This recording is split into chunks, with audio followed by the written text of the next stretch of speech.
Welcome to our channel, Hollywood Movie Review. The Town, 2010, Movie Review. The Town is a 2010 American crime thriller film co-written and directed by Ben Affleck, adapted from Chuck Hogan's 2004 novel Prince of Thieves. 3-4. The film stars Affleck, Rebecca Hall, Jon Hamm, Jeremy Renner, Blake Lively, Titus Welliver, Pete Postlethwaite, Chris Cooper, and Slaine. The film features a Boston bank robber who begins to develop romantic feelings for a victim of one of his previous robberies but hides his identity from her. Meanwhile, he and his crew set out to get one final score by robbing Fenway Park. The Town premiered at the Venice Film Festival on September 8, 2010, and was released in the United States by Warner Bros. Pictures on September 17, 2010. Based on actual events, the film received positive reviews from critics for its direction, screenplay, editing, and the performances of the cast, particularly Renner, and grossed $154 million worldwide. It received various accolades, including the National Board of Review Award for Best Cast, as well as Best Supporting Actor nominations at the Academy, Golden Globe, SAG, Renner, and BAFTA Awards. Postlethwaite, posthumously. The film was also honored as one of the top 10 films of 2010 by the National Board of Review. For lifelong friends from Charlestown, Boston, mild-mannered Doug McCrae, volatile James Jem Coughlin, Albert Glonsey MacLone, and Desmond Des Eldon, rob a bank wearing latex skeleton masks.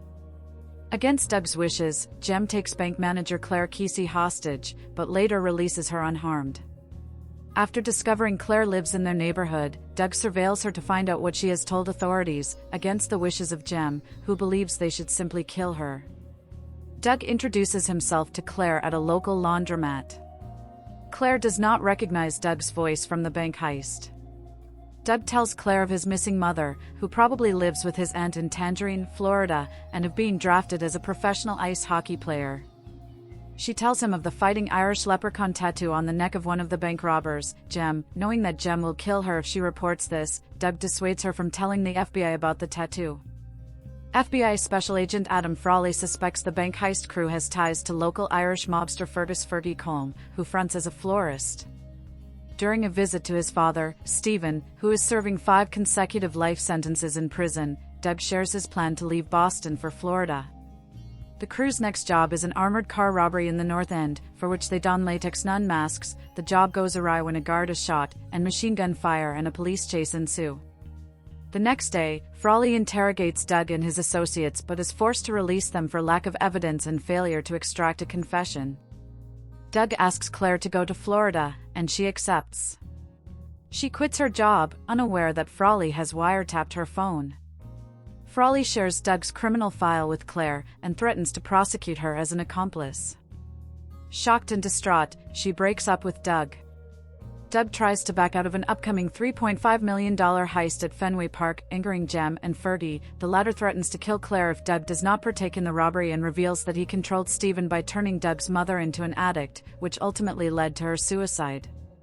Doug reluctantly agrees to do the job, but swears he will kill Fergie if anything happens to Claire. At Fenway Park, Doug and Jem enter disguised as Boston police officers, with help from an inside accomplice, steal $3,500,000 in gate cash, and prepare to escape in an ambulance disguised as paramedics. Unbeknownst to the crew, Frawley had used Doug's ex-girlfriend, and Jem's sister, Krista's drug addiction to turn her into an informant. The FBI, tipped off by Krista, surround the perimeter alongside police and state troopers.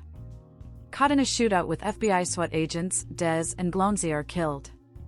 Frawley later spots Jem, and Jem is wounded in their exchange of gunfire.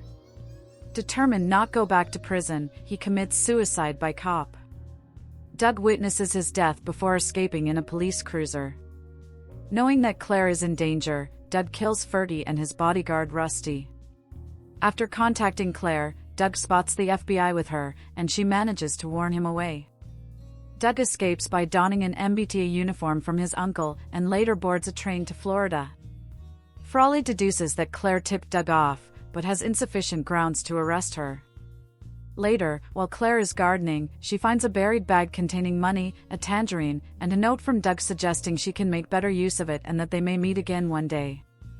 Claire donates the money, in memory of Doug's mother, to refurbish the ice hockey arena where Doug played. From the deck of a small house, Doug looks out over the water, forlorn, but seemingly safe in Florida. In 2003, Paramount Pictures had optioned the rights to Chuck Hogan's novel Prince of Thieves before it was even published, and Dick Wolf signed on to produce before the project fell through. In 2006, director Adrian Lyne brought the novel to producer Graham King. King in turn showed it to Warner Brothers Studio, who agreed to make an adaptation directed by Lyne and written by Sheldon Turner. Lyne's vision for the project was a 3 to 3.5-hour Martin Scorsese-styled film with a budget of $90 million, which led to creative differences with the studio and the eventual departure of Lyne from the project. By 2008, The Town was decided as the title, and Ben Affleck, fresh off his directorial debut in Gone Baby Gone, was brought in by Warner Brothers to serve as the film's star, director, and co-writer. Affleck wanted to direct a movie I personally researched and understood, and invited high school classmate Aaron Stockard to work with him on the script. While Affleck had grown up in nearby Cambridge, Massachusetts, he barely knew the harsh inner-city environment of Charlestown. Affleck and Stockard conducted many interviews with the Charlestown community, as well as the FBI Violent Crimes Task Force in Boston. Later, the film's actors also researched within the community to make for more believable characters and performances. Charlestown locals also joined the cast, mostly as extras. Filming began in late August 2009 in Boston. The former MASS Bank branch located in Melrose, Massachusetts, was used as the location for the first robbery of the film, taking on the name Cambridge Merchants Bank. The exterior shots, however, are of Cambridge Savings Bank in Harvard Square. Filming also took place at Mohegan Sun in Uncasville, Connecticut, for casino scenes, Massachusetts Correctional Institution, Cedar Junction in Walpole, Massachusetts, for use of their visiting room, and at Anderson Regional Transportation Center in Woburn, Massachusetts, for the ending Amtrak scenes. The film was released on Blu-ray disc and DVD on December 17, 2010. Both versions include special features and an audio commentary, including a look at Affleck as a director and actor. The extended/unrated version is a Blu-ray/DVD/digital copy bundle which includes 28 minutes of additional footage, taking the runtime to over 153 minutes. On March 6, 2011, the 3-disc The Town Ultimate Collector's Edition DVD/Blu-ray set was released. This set includes the previously released theatrical and extended cut Blu-ray disc, as well as a second Blu-ray disc and a DVD which feature a new extended cut with an alternate, darker ending. On December 6, 2016, the film was released on 4K UHD Blu-ray with the theatrical cut. On February 5, 2012, to promote the upcoming The Town Ultimate Collector's Edition set, the AMC Loews Boston Common Theater hosted an exclusive engagement of The Town, Take 2, wherein 3 showings of the film were shown with the alternate ending featured in the new home media release. Immediately preceding each screening, a vice president from Warner Brothers Home Entertainment thanked all those in attendance, including Titus Welliver, Dino Ciampa, Dennis McLaughlin, Rusty, and Affleck's mother, for coming out and supporting director Affleck's preferred version of the film, leading to a short, pre-recorded introduction by Affleck himself. Earlier that day, the intersection of Tremont and Avery Streets was temporarily renamed The Town Take 2, place in a small ceremony, attended by Welliver and Boston city officials. The film took number 1 at the box office during its opening weekend, taking in $23.8 million. The Town grossed $92.1 million in the United States and Canada, with an additional $61.8 million in other territories, for a total of $154 million worldwide on a production budget of $37 million. On review aggregator Rotten Tomatoes, The Town has an approval rating of 92% based on 238 reviews, with an average rating of 7.70/10. The site's critical consensus reads, "Tense, smartly written, and wonderfully cast, The Town proves that Ben Affleck has rediscovered his muse, and that he's a director to be reckoned with." Metacritic gives the film a weighted average score of 74 out of 100, based on 42 critics, indicating generally favorable reviews. Audiences polled by CinemaScore gave the film an average grade of. Roger Ebert gave the film 3 out of 4 stars, praising Renner's performance and Affleck's direction. In his review for the New York Times, Scott commented on the opening heist. That sequence, like most of the other action set pieces in the film, is lean, brutal, and efficient, and evidence of Mr. Affleck's skill and self-confidence as a director. Zan Brooks, in The Guardian, wrote that the action sequences were sharply orchestrated, but added, "It's a bogus, bullheaded enterprise all the same, a film that leaves no cliché untrampled." Justin Chang wrote in Variety that the action scenes strike an ideal balance between kineticism and clarity, aided by cinematographer Robert Elswit and film editor Dylan Titchener. Richard Roper of the Chicago Sun-Times gave the film an A+, noting that he found the film incredibly similar to Michael Mann's Heat, which he described as one of favorite movies of all time. The reviewers at Spill.com also praised one of the shootout scenes, saying it is surely the best shootout scene we have seen in decades. Writing in the Seattle Post-Intelligencer, Laramie Lengel titled his review "The Town Works Best If You Avoid the Heat," also referencing Mann's film. As a Boston-based crime drama, the film forms part of a crime movie subgenre typically marked by flavorsome accents, pungent atmosphere, and fatalistic undertow, according to Chang. Within that subgenre, which includes The Boondock Saints, The Departed, Mystic River and Affleck's Gone Baby Gone, The Town is more of a straightforward crime procedural and has a more optimistic outlook. The film also takes influence from Boston bank robbery film The Friends of Eddie Coyle. Several scenes in the town, including the release of the blindfolded hostage to walk to the water's edge, mirror sequences in this film. A voice in the trailer of the film says, "There are over 300 bank robberies in Boston every year. Most of these professionals live in a 1-square-mile neighborhood called Charlestown." In fact, there were 23 reported bank robberies in the entire state of Massachusetts in the first quarter of 2010, compared with 49 in Illinois and 136 in California, according to the FBI. The film drew criticism from residents of the Charlestown, Boston neighborhood due to the film's promotion as being about the bank robbery capital of America.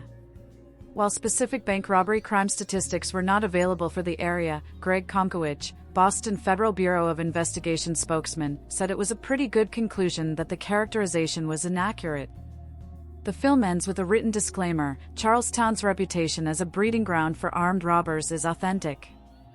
However, this film all but ignores the great majority of the residents of Charlestown, past and present, who are the same good and true people found most anywhere, to whom the film is dedicated. According to a September 2010 article in the Boston Globe, Charlestown was once known as an area where bank robbers were concentrated, but has not been since the mid-1990s, and the subject has been a sore point for townies.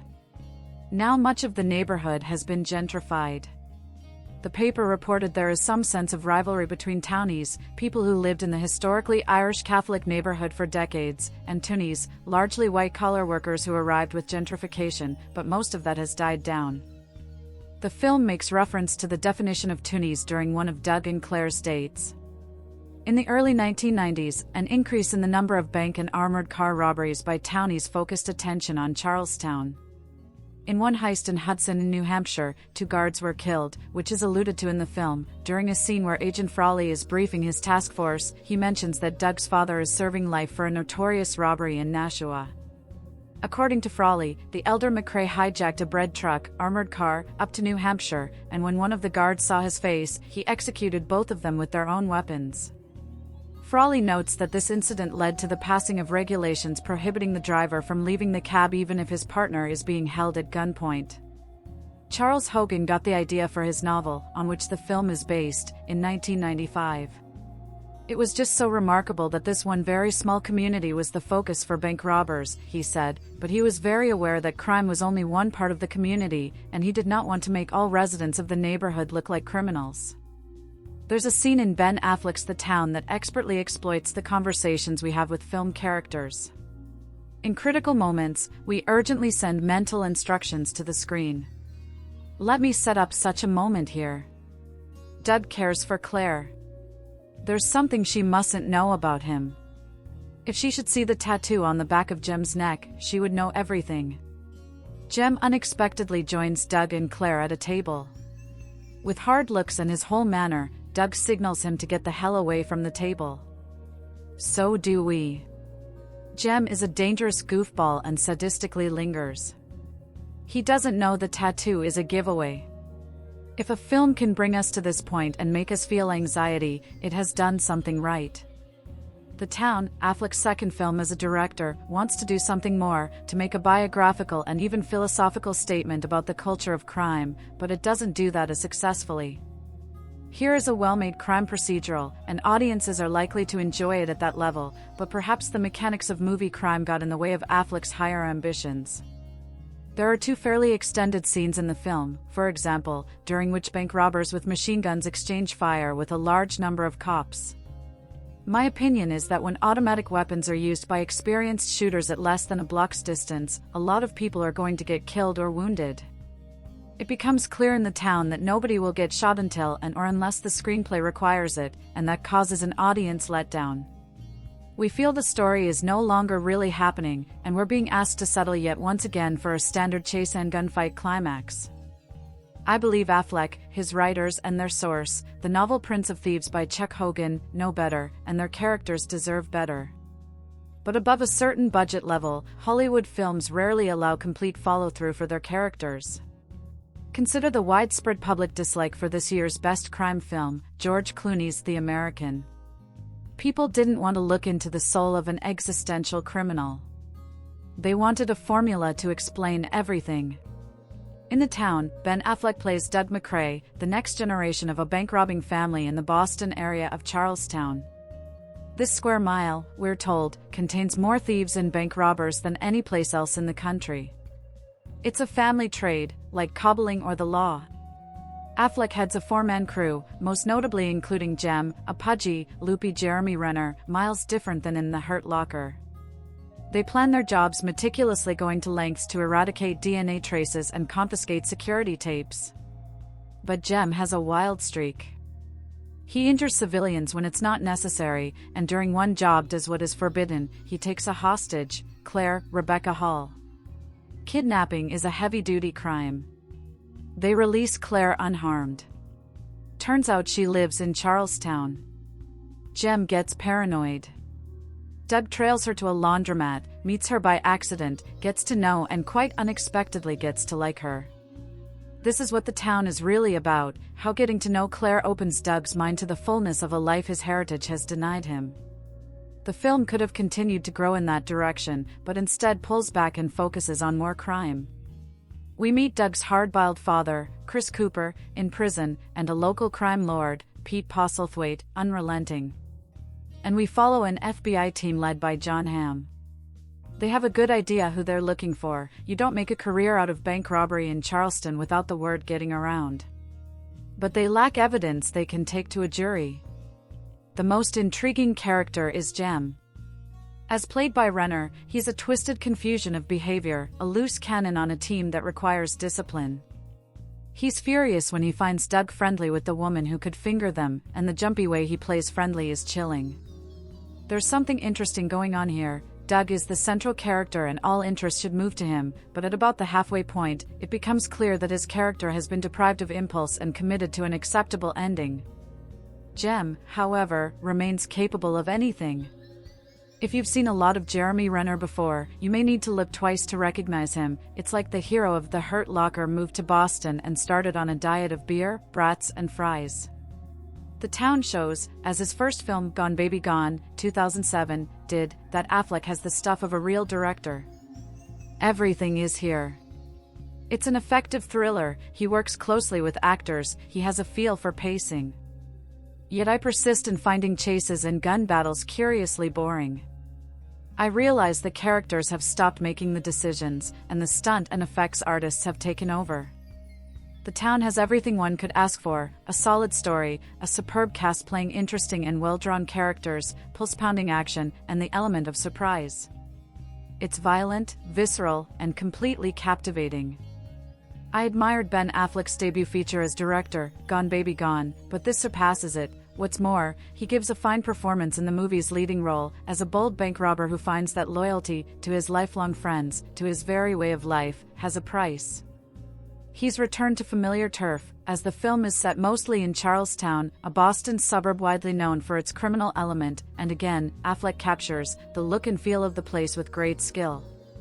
You might think that there aren't any new ways to depict bank robberies, city-bound car chases, or cops and robbers shootouts, but Affleck, his talented cinematographer Robert Elswit, and film editor Dylan Titchener prove otherwise. Each set piece is extraordinarily gripping. But heart-stopping chase scenes wouldn't sustain the film if we weren't drawn in by the characters. There are no stock types here. Jon Hamm's FBI agent plays just as tough as the criminals he's stalking. Rebecca Hall's bank teller is intelligent but vulnerable. Jeremy Renner, Affleck's lifelong pal and partner in crime, literally, isn't just a loose cannon, he's an ex-con who figures he has nothing to lose. There's even an homage to the Friends of Eddie Coyle, which in many ways, not the least, its understatement, remains the definitive Boston crime movie.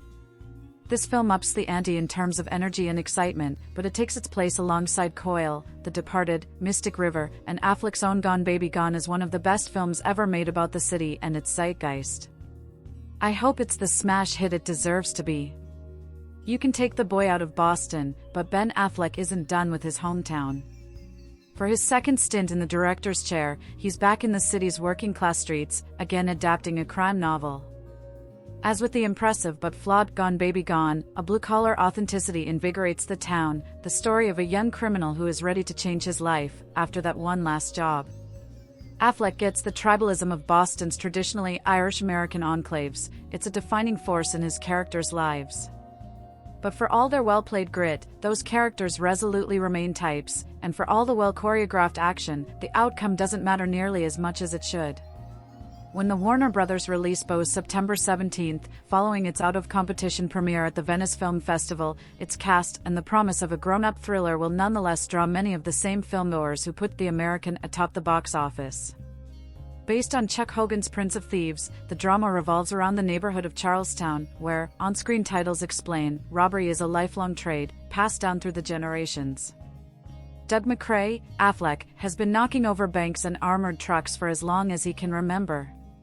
His partner in crime is hothead James "Jem" Coughlin, Jeremy Renner, a childhood friend who increasingly uses their bond as emotional blackmail and whose hair-trigger violence escalates the danger of their work. In the first adrenaline rush action set piece, Jem brutally beats a bank employee during a heist and impulsively takes a hostage, branch manager Claire, Rebecca Hall.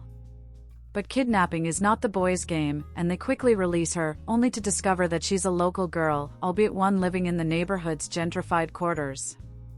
Even if she could identify the masked robbers, Claire's not eager to cooperate with FBI Special Agent Frawley, Jon Hamm, who is determined to crack the case. Jem is antsy to make sure she won't talk, but Doug insists he'll take care of it. What he does is fall for her, and she for him. However far-fetched the connection, Affleck and the versatile Hall make it work, at least for a while. As director, he orchestrates a few terrifically tense sequences built upon his character's secret, first, when Doug sizes up Claire in a laundromat, then when he advises her on how to deal with the FBI, "You're the one who's vulnerable," and especially during a scene at an outdoor cafe, where Jem interrupts a date and sousas out the situation with more than a suggestion of menace. As our rooting interest, Affleck is sympathetic, if not compelling. Caught between old-school loyalty and the promise of something beyond Charlestown, Doug belongs to the lineage of honorable crooks, a movie staple. He represents the possibility of reform. His visit to an AA meeting is dealt with in a refreshingly succinct manner and provides more evidence of the filmmaker's eye for local faces. The script, credited to Peter Craig, Affleck and Aaron Stockard, taps into the right veins of provincialism and sarcasm but moves less surely between reckless action and intimate drama. Doug's moral distance from the accelerating brutality of his gang's jobs, and especially from Jem's volatility, so evident in Renner's every move, is meant to up the stakes, and a third-act heist at Fenway Park just looks crazy. Meaning out pieces of Doug's backstory, complete with a brief and bracing turn by Chris Cooper as his father, isn't enough. You feel the storytelling wheels turning, not the intended visceral punch. It takes him a while to dig into his stock character lawman and shake off the specter of Don Draper. He has to fight his way through some unconvincing tough cop dialogue, but as the story proceeds and his 5 o'clock shadow deepens, he makes a bit of wise-ass talking, as does Affleck, during an interrogation scene. In the smaller role of a Boston detective, Titus Welliver is persuasive, and Blake Lively fully embraces the messiness of Doug's dissolute sometime girlfriend. As the Charlestown equivalent of a mafia don, Pete Postlethwaite capitalizes on the chance to pare the leaves from long-stemmed roses while delivering deadly ultimatums. Whether zeroing in on a tete-a-tete or following a high-velocity chase through narrow streets built for another century, Robert Elswit's fluent widescreen camera work and Dylan Tichenor's editing are strong components, as are all the design contributions. The treacly score by Harry Gregson Williams and David Buckley, on the other hand, tends to distract rather than enhance. Affleck excels at capturing the insularity of the locale. Blackberries and OxyContin show up, but otherwise this might be the 70s. He includes a nod to that decade's Boston set The Friends of Eddie Coyle, a melancholy crime drama that would have laughed this movie's sentimental ending right into the Charles River. Can we talk about costumes for a second? There are many things that I believe make The Town a really satisfying movie, but one of the elements that makes it so convincing is the costume design. And I'm not just talking about the masks. The skull masks used in the opening robbery, and the eerie nun masks used in a later robbery, as made famous by the movie's poster and billboards, are pretty remarkable, and I'm not sure how any future bank robbery movie will top them. But the detail observed in the regular, everyday clothing worn by the town's principal cast and all of the people around the periphery is equally effective. Costumes are one of those crafts in cinema that you're not supposed to notice until you're supposed to notice them, or unless you're a rigorous movie freak like me and mine, which is why strong costuming in a movie is often easy to overlook. But just take a closer look at the outfits on display in The Town, and how they build character. From the tracksuits worn by Ben Affleck in Jeremy Renner's blue-collar career criminals, they're not the same guy but they kinda dress like it, the Bang Me Barfly get-ups worn by Blake Lively's troubled and needy character, the young professional outfits chosen by Rebecca Hall's bank manager character, the subtle distinctions between the suits favored by Titus Welliver's local detective and Jon Hamm's ambitious federal agent, and the off-the-rack casual boringness of Pete Postlethwaite's deceptively threatening florist-front gangster. We learn a little bit about these people even before they tell us their history and their thoughts. Clothes are character. Ben Affleck understands this, as director, and so does his costume designer, Susan Matheson, who previously worked on The Kingdom and a bunch of Will Ferrell movies. So I'm just saying, before we give abundant and deserved credit to the actors and writers of this movie, let's give some credit to Susan Matheson and her crew. And to Ben Affleck, who is a smart guy and a talented guy and who knows that surrounding himself with talented collaborators is going to make everyone look better. He also has cinematographer Robert Elswit and editor Dylan Titchener on board, both of whom have worked on every Paul Thomas Anderson movie to date. Okay, so now on to the story. I'm not going to be the first person or the last to liken The Town to a kind of Heat Jr., with Ben Affleck and Jon Hamm standing in for Robert De Niro and Al Pacino. The French poster for The Town even has this to say about it: un thriller redoutable dans la ligne de Heat. I have no idea what most of that means, but it's obvious that for once, the French and I happen to be on the same page. I love Heat. I've seen it a ridiculous amount of times.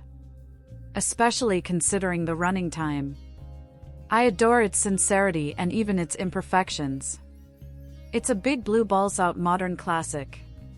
But I'll tell you something, as a humongous fan of that earlier crime epic, the comparison with the younger flick doesn't bother me one little bit. The Town may not entirely capture the scope or the atmosphere that marks the best moments of Michael Mann's work, but I am entirely happy to see any new movie that takes it as an influence, and has a similar sense of ambition to it. Ben Affleck and his people are shooting for the moon here, and forget about hitting the stars, they hit me right where it counts, in my movie-loving heart. The Town was originally a novel called Prince of Thieves, by Chuck Hogan, a talented crime novelist who later wrote The Strain and The Fall with Guillermo del Toro. It's the story of Doug McCrae, a local Boston boy who had a promising hockey career in front of him but ended up pulling robberies with the neighborhood crowd. On a bank job, Doug's partner Jem impulsively takes a hostage, an assistant manager named Claire. She's blindfolded and eventually let go, but the fear eventually arises that she might be able to identify them. Worried about what Jem might do, Doug insists on being the one to follow Claire. He gets too close, they meet, and eventually fall in love. So you've got the conflict of him wanting to protect her by not telling her the truth, and the pressure of local crime bosses wanting him to get back to work when he's feeling the urge to retire, and the efforts of local police and the feds to bust up the gang. It's a sprawling, multi-character spin on a very simple high-concept romance. And it's pretty great. Ben Affleck is really good in the movie, directing himself as a guy who's torn in several different directions, between history and hope, between his girl and his buddies, between responsibility and free will. His performance gets at this very relatable masculine dilemma, of having something you know you have to tell your girl that she won't like but that you don't want her to hear from somewhere else, while playing that very human concern against the plot-based cops and robbers conflict. As his opposite number, Jon Hamm is really bold and interesting. He's not afraid to play his character as a total dick, even as technically you could say he's on the side of the good guys.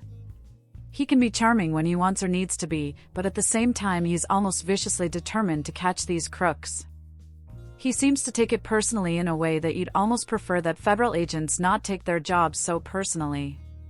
He makes it easier to root for Doug McCrae and his boys to get away with it, let me put it that way. It's funny, I realized after the movie that, having not seen Mad Men, I know, I've only ever seen Jon Hamm in comedies, on SNL and 30 Rock. This was the first dramatic work I've seen from the guy, and now I'm just as impressed with him as the rest of you are. Obviously Jeremy Renner is pretty terrific too, as the hot-tempered sociopath Jem. I say obviously because this is his first role off of his career-elevating showcase in The Hurt Locker, but in truth, he's been playing this particular kind of role, the strangely likable bad guy, for many movies now, most notably in the assassination of Jesse James by the coward Robert Ford. Renner is taking on a pretty generic bank robbery stereotype, and I can say that because I've written one myself, that of the hair-trigger-tempered cowboy of the gang who is on an increasingly bleak trajectory, but, along with the strong writing of the piece, he's able to invest that role with all kinds of fascinating shading. Jem is a guy who doesn't see a way out of doing what he's doing, and isn't deep thinker enough to even consider it. Doing bad things is just what guys like us do, he thinks, and eventually it'll buy us enough comfort that we can stake out enough beers and barbecues to last until a heart attack and not a cop's bullet does us in. He figures that if he's gonna be a bank robber, there's no one he wants next to him more than his best buddy, who grew up with him and looks at him like a brother. Jem doesn't even realize that he's pulling Doug down. He just doesn't see it that way. Renner plays all of this without saying it. Again, his character couldn't even think up that much self-awareness, let alone say it out loud. It's pretty fantastic character work. The entire cast is that good, from Blake Lively, who I've only ever seen on magazine covers, to Chris Cooper, who plays the soul of the movie out in just one scene. I'd single them all out, but I took all that space writing about Jeremy Renner. And there's so much else to like about this movie, the local flavor which comes from shooting on location, the love of real people faces that Affleck first showed in Gone Baby Gone. Sometimes he'll dedicate entire shots to images of walk-ons and extras, just to let the camera capture their unique faces, the solid musical score, the exemplary photography, Ellsworth. The interest in the human stories amidst all the car chases and gun battles, all of which are thrillingly staged, by the way, and the palpable emotion that so many modern movies just don't have, and the humor. The way I'm talking, you might not know that the town is as funny as it is. The climactic heist, not to ruin anything, happens at a location that just has to draw a smile on the face of a New Yorker like me. It works if you're a Boston local too, I'm sure. That's how this movie operates. It's serious, but it's funny too. It's no comedy, but there are small moments of genuine laughs that make clear that, unlike so many other films in this genre, this is no kind of resolutely morose enterprise. That's life, man. Sometimes the funniest and weirdest little things happen right in the middle of the most dramatic moments of your life. I'll tell you something real right now. Ben Affleck may well have been studying Michael Mann as he was preparing to make The Town, and first of all, if that's the case then he didn't fall too short of the mark. But here's another big compliment. What I'm really reminded of here is nothing less than early Eastwood. Look at the parallels. Actor-turned-director surrounds himself with exceptional talent and after a solid debut, raises the scope of his work significantly with his second feature. He shows a smart grasp of genre, an interest in subverting myth, and all kinds of promise. Let's see where this goes, but it seems pretty damn encouraging so far. Is The Town a perfect movie? Maybe not, but who needs that anyway? All we need are strong genre flicks with a ton of heart, and that's just what we got with this one.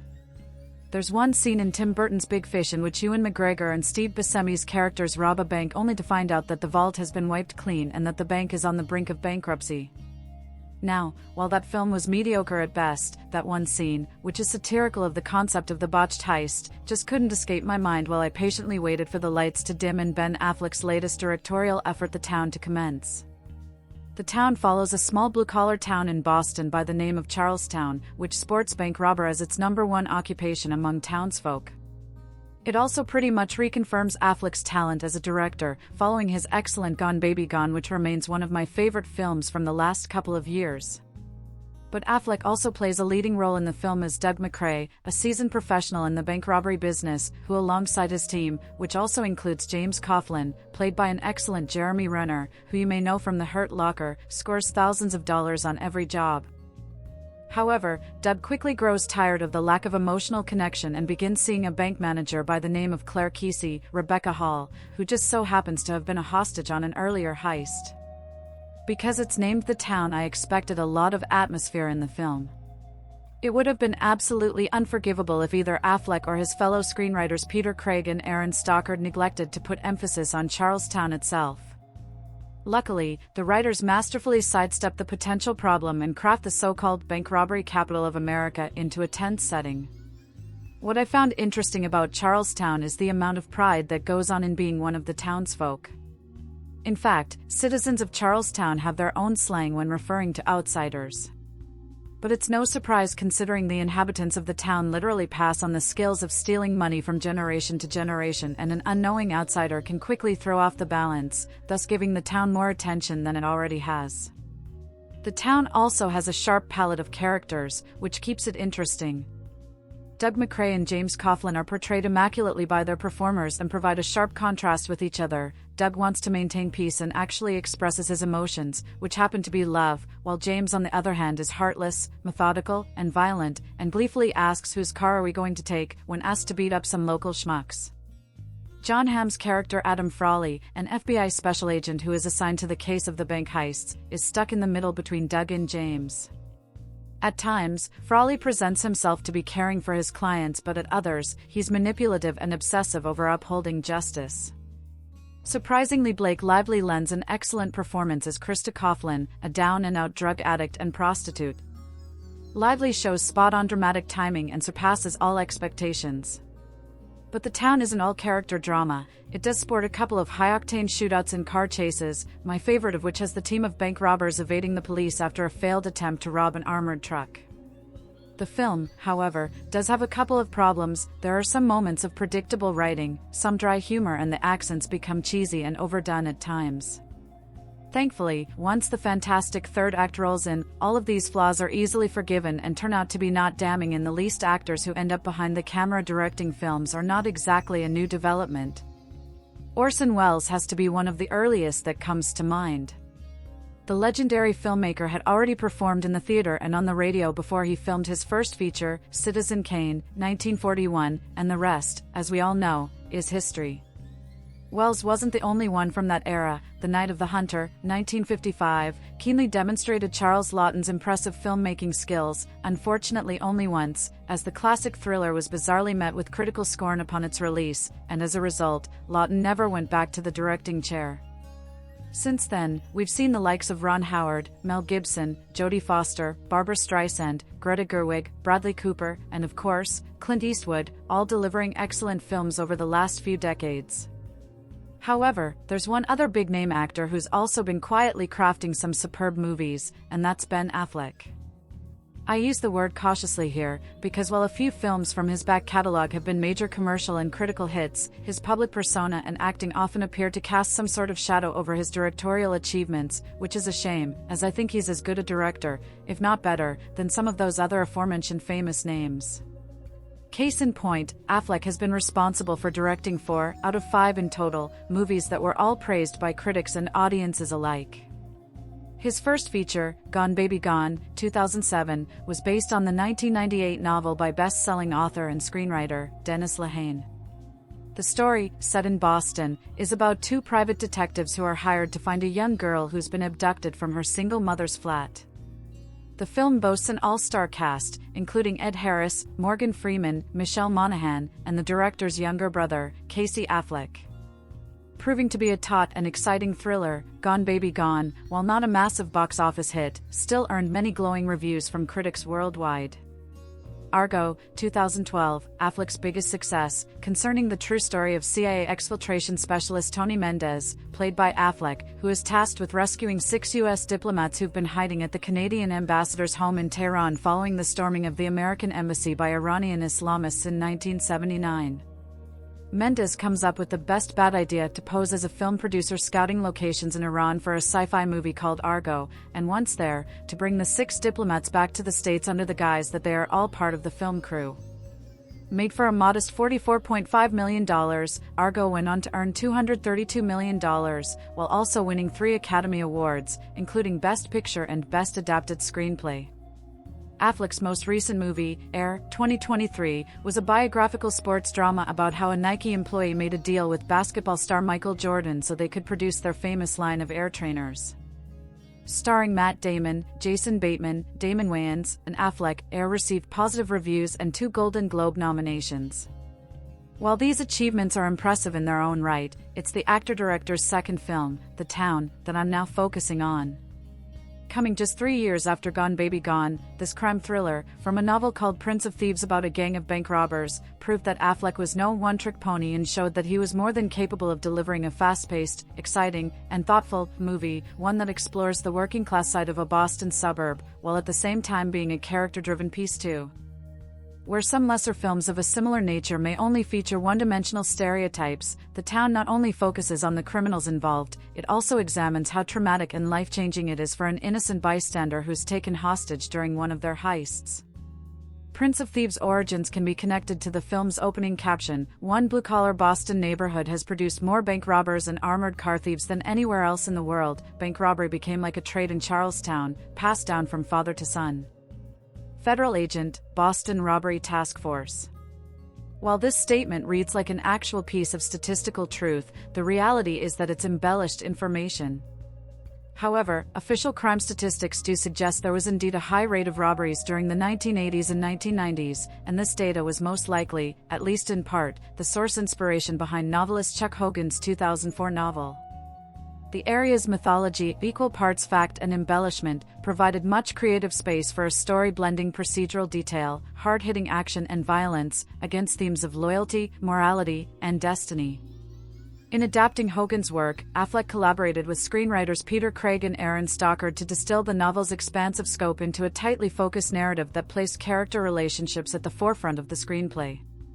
The movie doesn't waste any time getting to the action. Immediately after this caption you see Affleck's character, Doug McCrae, sitting in a van discussing the heist with the rest of the gang. A security guard walks from his van into the bank. Cut to silent black and white CCTV camera footage of inside the bank, just as the robbers rush in behind the guard and into the building. In a bold creative move, director Affleck opts to have no music playing in the background. Instead, for the first minute or so, the sequence keeps jumping from the robbery and the terrified people inside, back to the silent CCTV footage.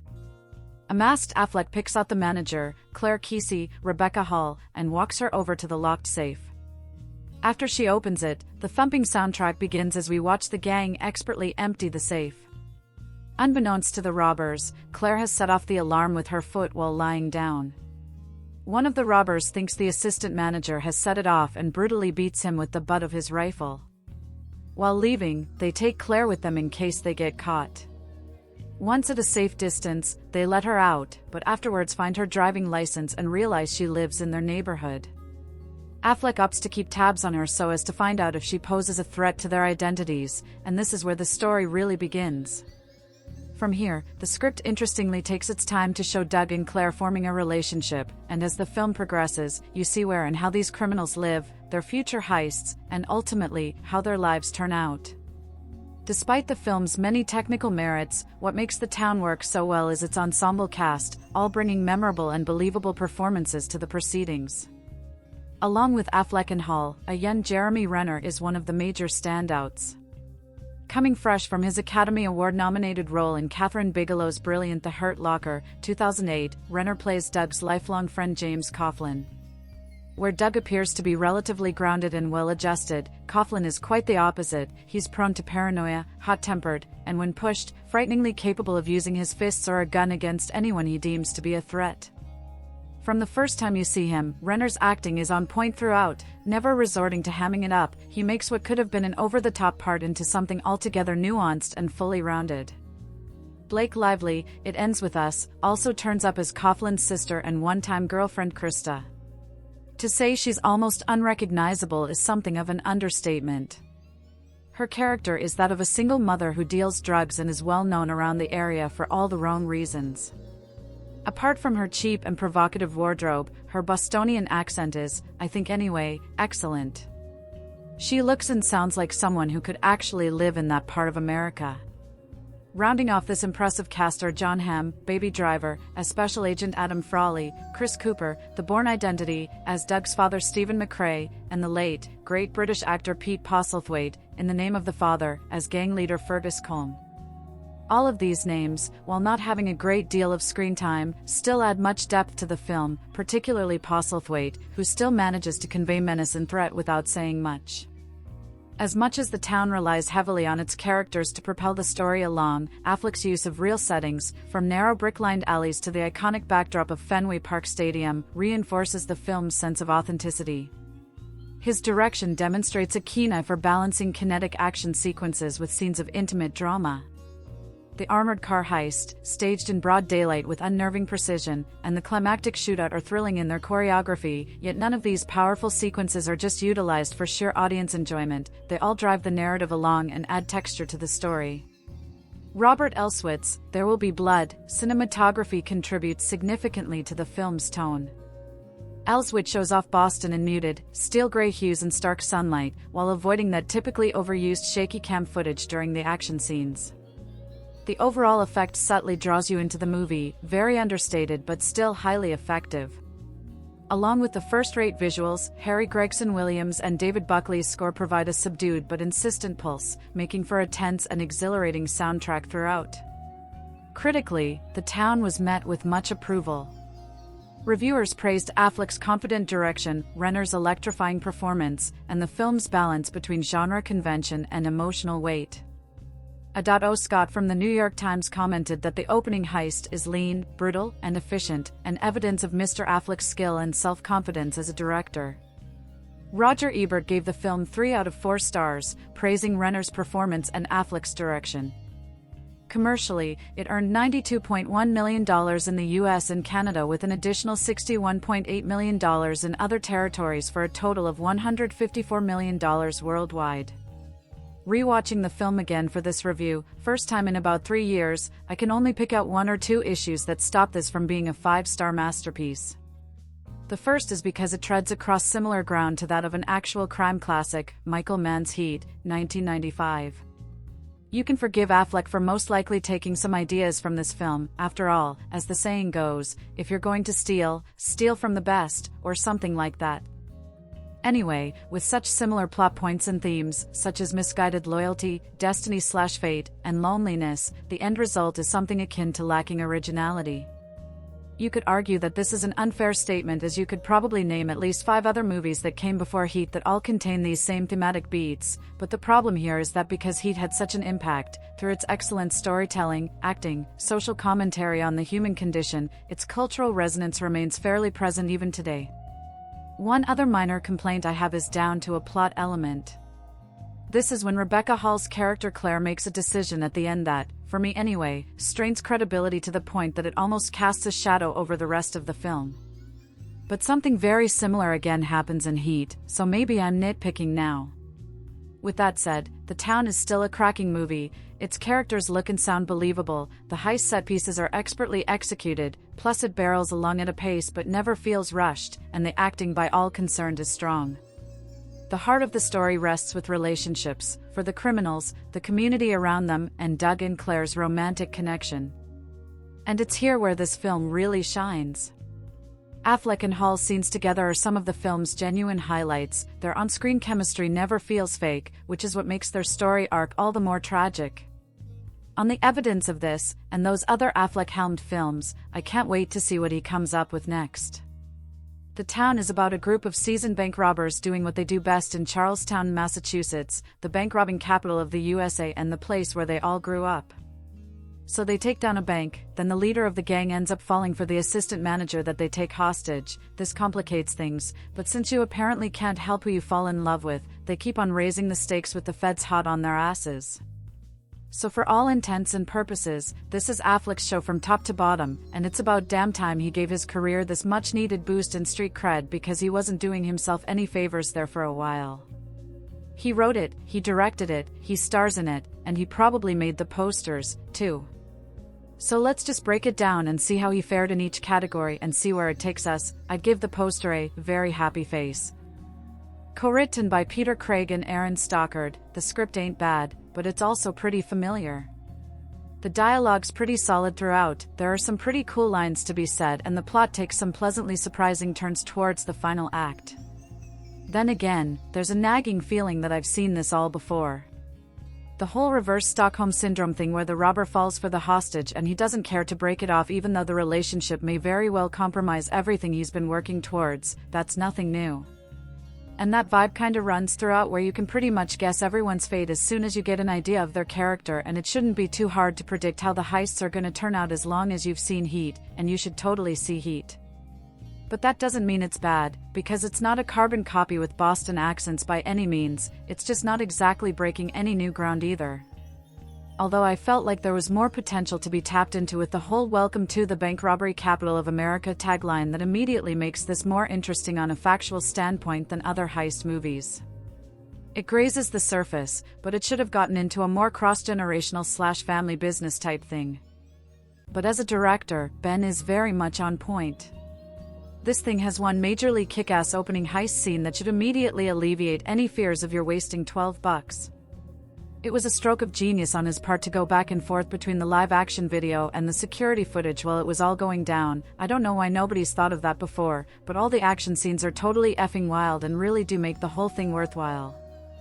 For a sophomore effort, I can imagine that helming an action movie based around bank robberies must be a high order, but he does a damn good job and moves the pacing right along. So a check plus for you on that one, Benji. And then there's the acting, and you know what, he's actually pretty good. I might even go so far as to call him cool. He's got a pretty badass cast off new school and old school hard knocks backing him up, but all the same, it's nice to see Ben just kinda being himself and not overdoing it as Doug McCrae, the point man of the operation. And while Jeremy Renner is awfully solid as Doug's trigger-happy right-hand man, James, and the same goes for Jon Hamm as the FBI agent tasked with bringing M down, this is also a sweet reminder of how freaking awesome Chris Cooper and Pete Postlethwaite still are and always have been. They only get about 5 minutes of screen time each, but they deliver some hardcore speeches in those short spans of time that soundly trump anything that anyone else has to say in the whole damn movie. Also was pretty impressed with Blake Lively and Rebecca Hall. Wasn't expecting a whole lot from Lively in her role as the town skank, but she gets it done and does a good job doing it. Shame on me for never watching Gossip Girl, I suppose. And Rebecca Hall's made a step up from Vicky Cristina Barcelona as Claire, the poor girl who winds up head over heels for the dude who could have put a bullet in her brain. Still don't quite get that whole thing, but whatever, if there are women out there who actually send love letters to murderers on death row, I can let this one slide. But for all its shortcomings, the town is just a fun trip. Glad to see Ben at the top of his game because he's apparently no joke when he puts his mind to it, and even though some of it might feel a little on the déjà vu side, it's a winning formula to work off of, and there are enough moments that had me catching my breath to help me forget about the small stuff. Wish the tone had been a little bit more on the serious side and didn't make everyone in the theater laugh so much or try to make us interested in a love story that we could probably have done without from the get-go, and I'm still not sure how I feel about the ending, but that's it, no more small complaints. Good fake Boston accents, too. But that's coming from a New Yorker, so I'll leave the final verdict up to you Red Sox fans on that one. Ben Affleck has had one of the most up-and-down careers in Hollywood, with a great career in the 90s featuring films like Good Will Hunting. Affleck hit rock bottom with his film Geely. The Town is his first great movie in a long time. Affleck has really developed as an actor over the past few years, and his performance in The Town is really solid. He portrays Doug McCrae, a bank robber in Charlestown, Boston. According to the intro, crime is a career handed down from father to son. Doug is looking to get out of this pattern and leave this whole in town in my rear view. The film opens with a view of the Bunker Hill Memorial site. After this, it quickly moves into a bank robbery scene where Doug, James, Jeremy Renner, and 2 of their accomplices rob a bank dressed in skeleton masks. They take the manager hostage and Doug begins following her around after the event to ensure she didn't see anything that could give them to the feds. He begins to date her and really likes her, seeing her as his future after crime. James, on the other hand, is a rebellious criminal who thinks that the bank manager Claire, Rebecca Hall, Vicky Cristina Barcelona, needs a good scare. James is acted wonderfully by Jeremy Renner. Worlds apart from his role in The Hurt Locker, Renner manages to portray James perfectly, making the audience nervous almost every time he is on screen, yet at the same time we don't hate him. The plot does get more elaborate as more characters are introduced. These include Doug's girlfriend in his criminal life, Blake Lively, and the FBI agent hunting Doug and his team, Jon Hamm. The script isn't as good as that of Good Will Hunting, but it does a good job in characterization and explaining the lives of criminals in Charlestown, while keeping it all very entertaining. Fate works in mysterious ways sometimes. You can lose your job and lose your wife during the same week, for example, or you can watch 2 movies directed by Ben Affleck. Tough times call for emergency measures, and in order to make me snap out of my professional exhaustion, I'd hauled my ass to the movies, so we saw. Let me give Affleck a break here. The movie ain't half bad. In fact, it's slightly better than his adaptation of Gone Baby Gone. It's a step further down the road to respectful films, the same that took Clint Eastwood, an obvious mentor of his. The Town is the story of Charlestown, a district of Boston where apparently bank robberies are as common as newspaper delivery. Doug McCrae, Affleck, once a drafted hockey player, took over his father's duties as bank robber extraordinaire and terrorizes the town with his crew, Uzis, and thematic plastic masks. The crew wasn't doing so bad until a courageous young woman, Rebecca Hall, was taken in hostage by loose cannon Coughlin, Jeremy Renner, and had therefore to be watched from up close. McCrae sacrifices himself to the tasks, falls in love while Coughlin wants to rob more banks and more armored trucks. Well, you can feel the tension rising, I'm sure. The best way I can describe The Town is to have you to imagine a baseball player. Imagine he swings too hard on the ball that he does a 360 degrees turn and his helmet slides over his face.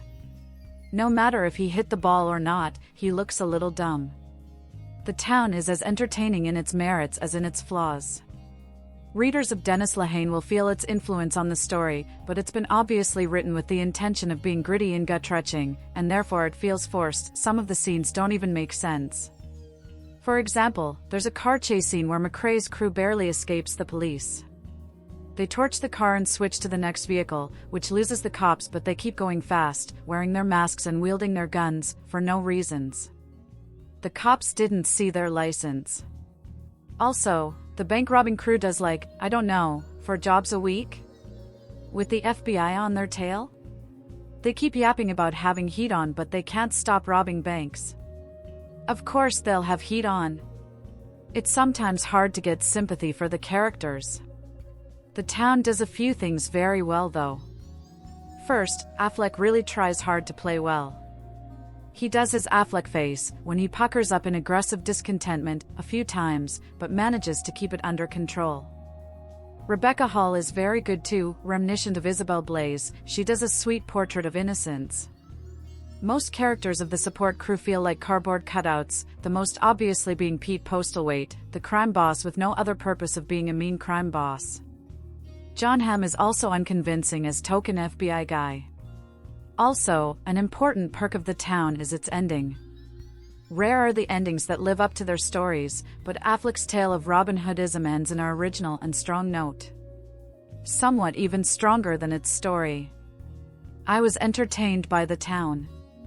It's not perfect by any means, but in a gloomy Friday, it got the job done. It's one of the interesting cops and robbers movies I have seen lately. It won't go down in history, not even in my movie collection, but it was worth $11 and will be even more worthy of your $5 for rental. I end this passage from the book of Romans. The Apostle Paul is struggling with something that every human being struggles with, the idea of knowing what is right and what is wrong, yet still choosing to do what is wrong. This leads to an interminable cycle of sin and guilt that has plagued mankind since the fall of Adam. It's tough to break this cycle. No matter how hard we try, we continue to fail. This is the essential dilemma, in a much more extreme manner, of The Town, a heist film that takes place in a 1 square mile neighborhood in Boston, Massachusetts, called Charlestown. Charlestown is a neighborhood that has historically been responsible for the most bank robberies in the country, and Doug McCrae leads a crew that is considered to be the best in town. His father was a bank robber and is now serving a life sentence in prison. His lifelong friend James Coughlin just finished serving 9 years for killing someone who threatened Doug's life. His ex-girlfriend Krista is a drug addict. Things change for Doug when he meets Claire, a girl who is not from Boston and does not know Doug's past. This inspires him to change.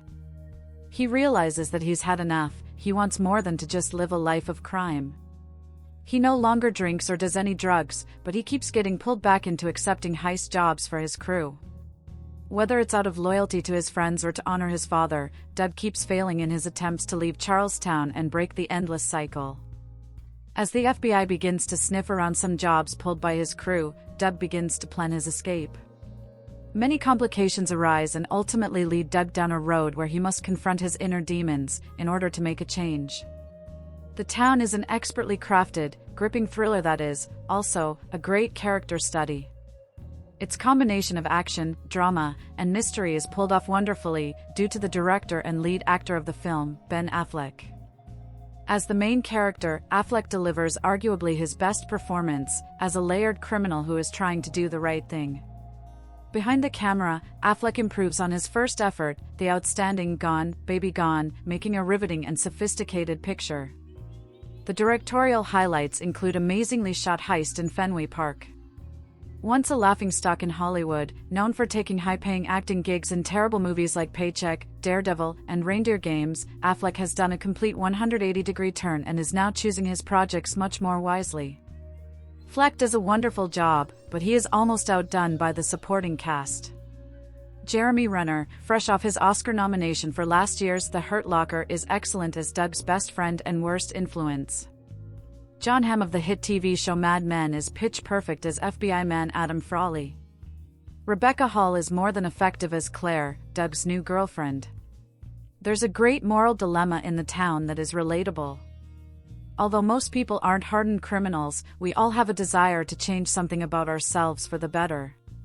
While it's relatable, The Town is also a film that is very realistic and clearly made only for adults. True to the neighborhood the film represents, The Town is littered with language including over 150 F-words and many other obscenities, plus 8 profane uses of God's names. There are, also, some quick shots from a strip club that include some nudity, as well as 2 scenes with heavy sexual content, but no nudity.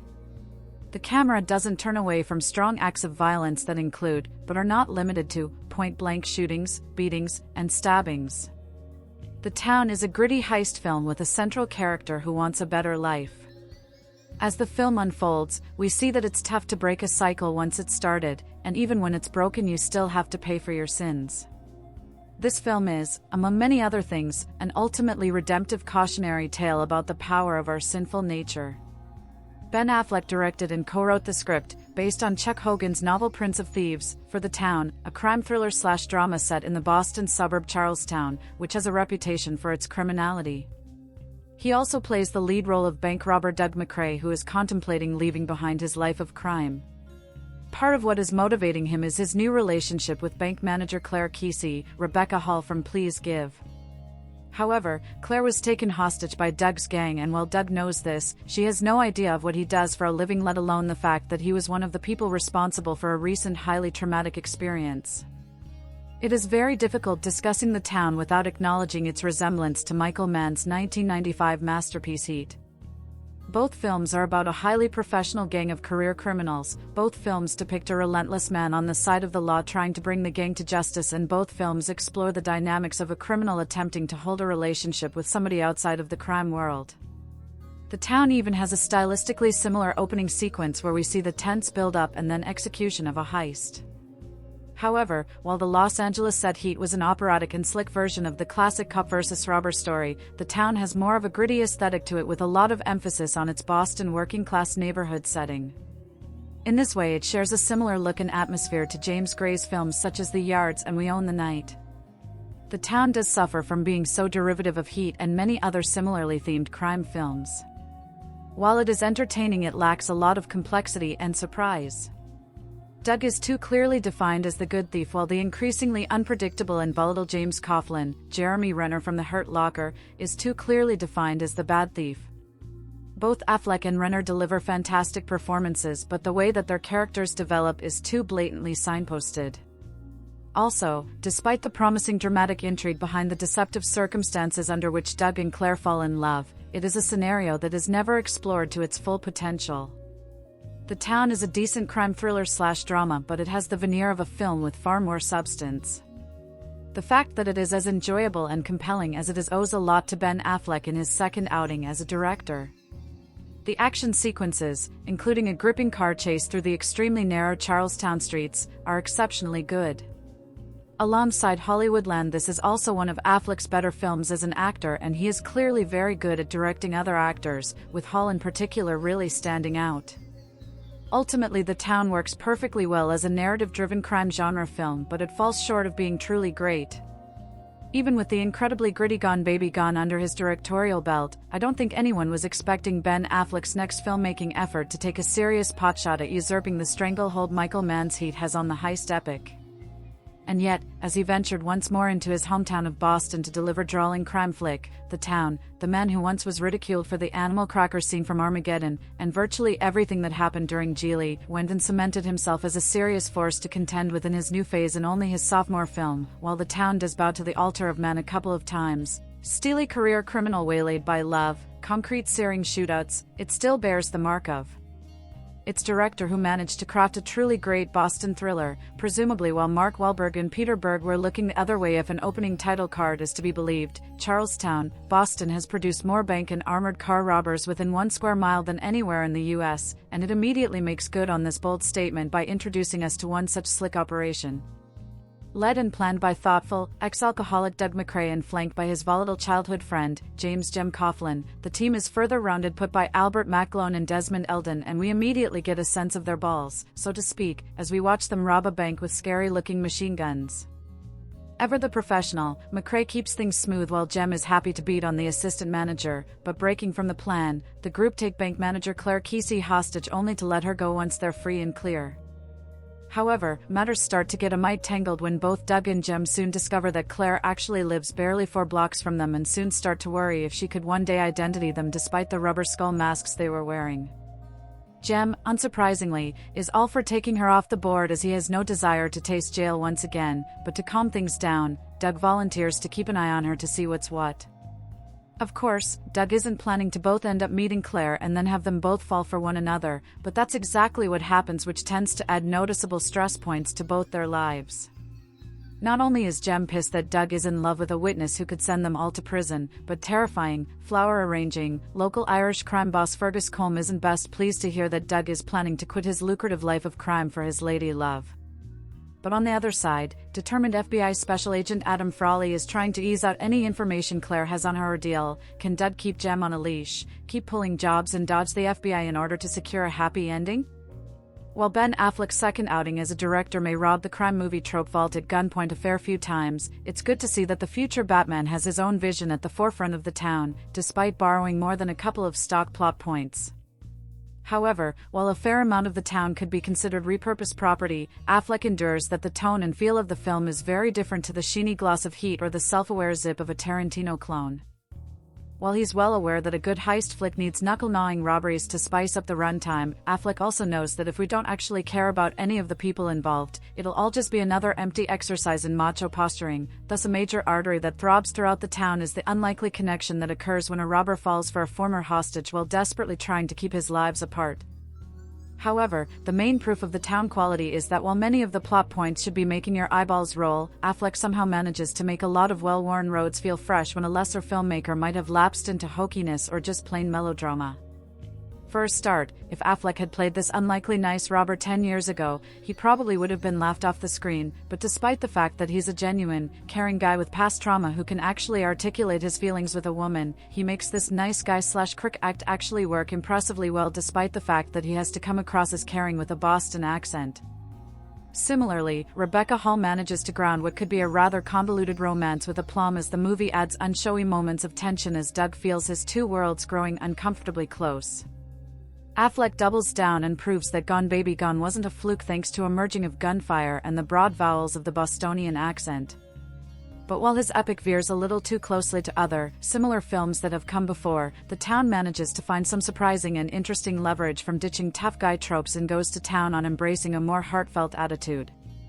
Boston illegal, Affleck plays Doug McCrae, leader of a bank-robbing crew from Charlestown, Massachusetts, a city notoriously known for producing bank robbers. During the first job that opens the film, Doug's team reveals themselves to be very knowledgeable about their business and none of the bank's inner workings.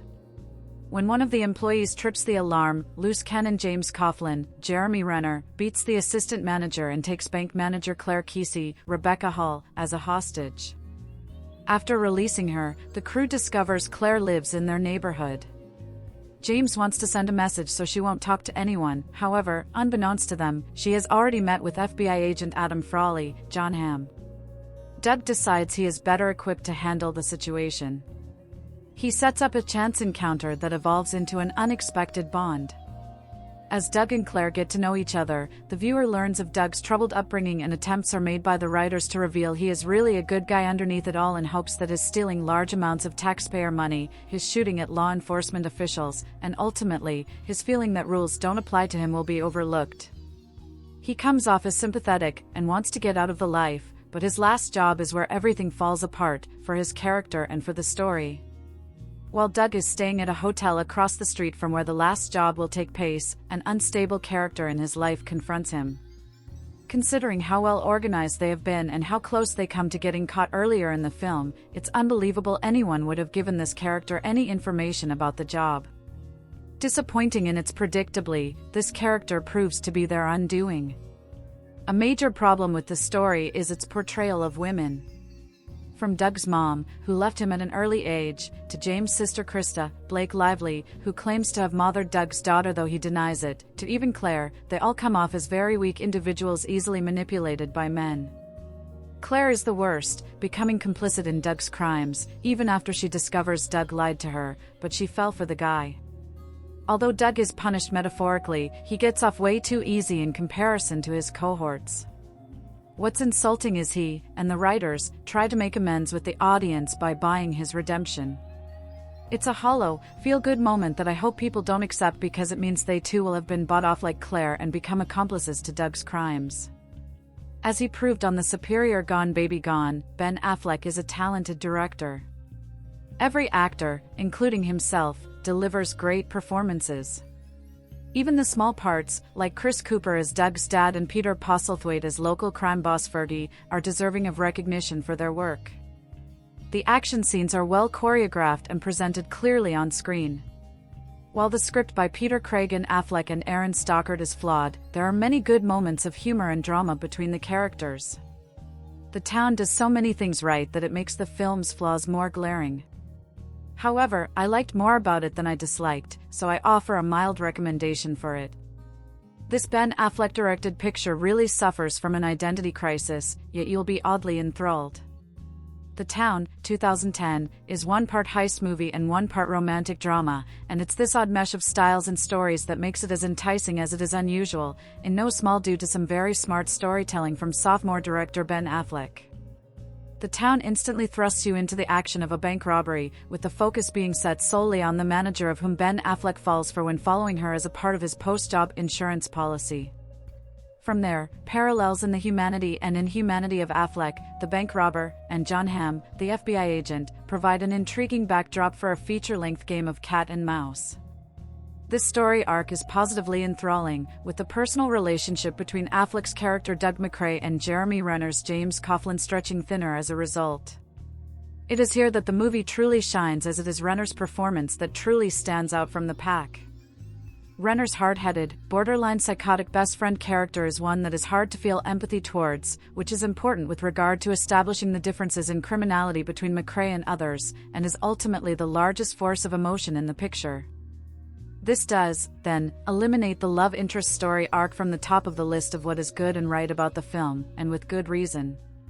The love interest angle was a sweet disposition to juxtapose against the violent lifestyle of McCrae, but it was unfortunately the absolute epitome of melodrama in a picture that clearly didn't need the angle. In this regard, the town's romantic scenes should be seen merely as idealistic from the point of view of McCrae and not at all as realistic and insightful as the rest of the film. Overall, this is a good movie, but nothing more. It's enticing, with a sensational Jeremy Renner performance and efficient direction from Affleck, but it's not going to hook you quite as much as the next heist film because of its lack of a clear identity. Unfortunately, this also removes it from the realm of ultimate love story too, despite how the closing credits music may try to convince you otherwise. I finally got to see The Town, the Boston crime drama/thriller co-written and directed by Ben Affleck. I had heard some good things about it, but I certainly did not expect The Town to be one of the best films I've seen this year. There's nothing terribly original or groundbreaking about the premise of The Town, i.e. Charlestown, a small neighborhood that boasts the highest number of bank robbers in Boston. Affleck plays Doug McCrae, a local crook with a shady family history and a hot-headed best friend, James Coughlin, played by Jeremy Renner, from The Hurt Locker. An introductory heist introduces two key characters, Claire Kesey, Rebecca Hall, a pretty bank manager, and Adam Foley, Jon Hamm from Mad Men, an FBI agent hunting them down. The Town is an intense, emotional, and explosive roller coaster ride that's gripping from the very beginning until the final scene. It's incredibly sharp, well-written, has a great cast, and the heist sequences are some of the best I've ever seen. Affleck, who has never been the greatest actor in my opinion, has established himself as one heck of a director, and I certainly hope there will be plenty more to come from him in the future. Affleck, Hall, and Hamm are all solid, but for me it's the brilliant Jeremy Renner who steals the show as the impulsive, reckless, but extremely loyal friend. The guy exudes screen presence and put me on edge every time he appeared.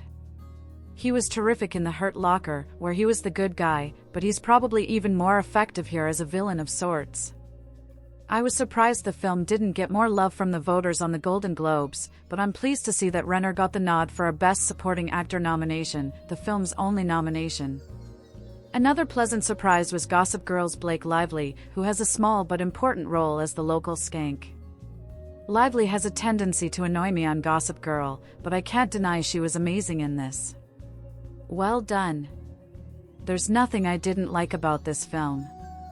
I've heard that critics are comparing The Town to the classic 1995 De Niro/Pacino film Heat. I was too young to remember the latter film favorably, but I am so impressed with The Town that I will definitely go check it out. Ben Affleck, that guy from Mad Men, Massachusetts, and Hawkeye? What's not to like?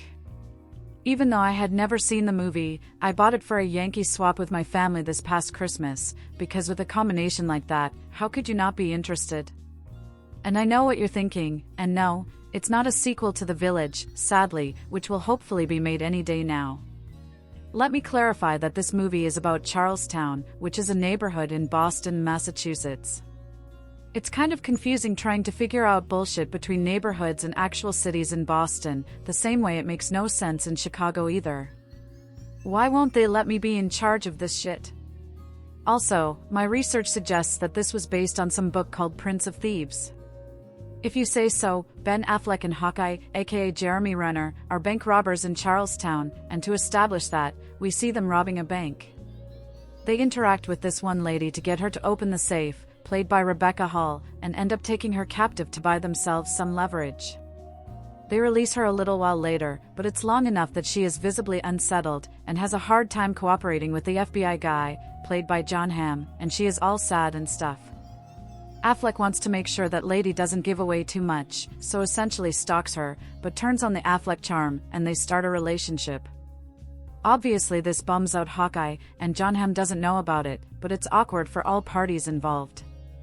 The guy who has been setting up these heists, played by the late, great Pete Postlethwaite, learns of this relationship, and threatens everybody into performing one last job, worth $3 million, to rob Fenway Park. Everybody agrees to it, but it doesn't pan out that well. Hawkeye ends up getting killed during the heist, and Affleck escapes. When contacting that girl he was all sexy with, he sees that the FBI is there to meet him, so he buries some money for her and moves down to Florida. She uses the money to build a community ice rink, and Ben Affleck grows a beard. I don't think Jon Hamm was happy at the end point. One of the biggest strengths about this movie was that it really was about the town, as opposed to being too much about any one character. Obviously it was about all of these characters, with Ben Affleck being the focus, but the story felt driven by the setting rather than by the characters. The love story wasn't too over the top, and at the end, he didn't really end up with the girl. You didn't necessarily feel bad for Affleck's character, and he obviously was entertaining and charismatic, but you knew he was an asshole. Jon Hamm got some of what he wanted, because at least he killed Hawkeye, which was someone he had been after for a while. Hawkeye got the shitty end of the stick, but that was his fault. I also found the heist scenes to be entertaining, because despite my descriptions, there were heists involving trickery and deceit to get the money. They seemed just clever enough that I knew I wouldn't have thought of it, but these people weren't super criminals or anything like that. Definitely recommend it, but considering the original cut was 4 hours, then 2 hours and 50 minutes, it definitely felt like it was missing a little bit of heart, the energy, power and confidence with which director Ben Affleck puts together this blue-collar crime opera commands attention, and he even gets away with some of the macho sentimentalism that always tends to sink this kind of movie. Affleck plays Doug, a career bank robber who's come up from the mean streets of Charlestown, a tough part of Boston. His crew includes Jem, played by Jeremy Renner, an old buddy whose hair-trigger temper he's come to fear, but Jem once kept quiet and uncomplainingly took a 9-year prison sentence after getting arrested for a job they were both involved in, so Doug owes him, and Jem won't let Doug forget it. A bizarre happenstance means Doug starts a relationship with a beautiful, middle-class woman called Claire, tremendously played by Rebecca Hall, a relationship which endangers the gang itself, and Doug's new emotional vulnerability and his muddled social aspirationalism triggers a ferocious new tension between him and Jem. Poor Doug starts thinking hard about his life choices. His father, a great cameo from Chris Cooper, is an unrepentant tough guy who will die in prison, and Doug has to pay humiliating obeisance to a local Irish godfather, a bully played by Pete Postlethwaite with a West Belfast accent. The tense robbery scenes at the beginning and end of the film are terrifically well done, and Affleck gets powerhouse performances from his cast, including Jon Hamm as the FBI man on Doug's case. He shows that he can do more than just play a 60s ad man. Might Hamm get George Clooney's career? This movie can't hurt. Wherever you live, the chances are that there's a neighborhood near you where respectable people don't like to go. Perhaps you come from such a place yourself, and you know how tough it is, with that background, to make anything of your life, to access education or decent employment or even a relationship that can help you aspire to greater things. In Boston, that neighborhood is Charlestown.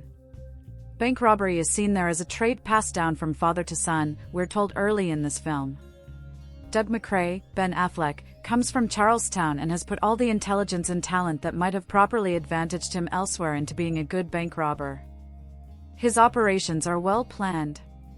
He's careful, smart, efficient. If only everything in life were so easy. Rebecca Hall, showing remarkable skill and confidence in her first major Hollywood role, is Claire, a sweet young woman with the perhaps unfortunate occupation of bank manager. This leads to her briefly being held hostage during a raid. When the gang finds out she lives just blocks away from them, they're afraid she might identify them, so Doug volunteers to find out what she knows. In the process, the two of them fall in love. The Town is a long film, clocking in at over 2 hours, but it needs to be because it has twice as much story as the average thriller, and not a moment is wasted. There's the expected tension between the two leads. When will Claire find out Doug's secret, and how will she react? There's the piece-by-piece assembling of a case by FBI Detective Adam Frawley, Jon Hamm, who seems every bit as smart as Doug but is frustrated by the criminal code of silence. Then there are further complications. Jim, Doug's best friend, played by the excellent as always Jeremy Renner, is starting to lose it. With 2 strikes against him, he'll do anything to avoid being sent back to prison, and serious violence is on the cards. Also, his sister Krista, Blake Lively, Doug's former girlfriend, is struggling with a methadone habit and a jealous streak. Finally, there's Fergie, Pete Postlethwaite, a seasoned crime lord willing to stop at nothing to get what he wants. Thriller fans will find plenty here to enjoy. There are multiple twists and turns framed within a surprisingly resilient, convincing overall narrative. There's plenty of action, and the film's central car chase is the best since Death Proof, showcasing some remarkable stunt driving. But what really lifts this film is the depth of its characters, which is partly thanks to capable acting and partly thanks to a script that takes a proper amount of trouble to flesh them out. Sometimes it's heavy-handed, a subplot about the fate of Doug's parents feels clumsy, but generally it works and gives us the feeling that these are real people whom we can care about. Though she is positioned as a victim and seems realistically traumatized, Claire never comes across as weak. The tenderness she shows to Doug seems rather to indicate a degree of bravery in facing up to life's trials, something he is only just learning to do. He, meanwhile, finds that the everyday risks he runs become quite different in nature once he has a real reason to live. Though it has certain similarities to last year's Public Enemies, The Town sets aside stylish thriller tropes in favor of realism, which makes the action scenes a lot more visceral and the characters rougher around the edges. Its overt social conscience doesn't extend to apologizing for its characters' choices. Doug knows that, in the end, he will have a price to pay. There's a recognition of the origins and value of that camaraderie that helps people cope in environments like Charlestown. By the end of the film, you'll understand why people say they're proud to come from there. But this is not a film that shies away from the brutality of robbery. Actions have consequences. One hopes that the consequence of this film will be many more interesting projects for the increasingly impressive Affleck. There's virtually no denying Affleck's talent, on full display since his Oscar win for Good Will Hunting in 1997.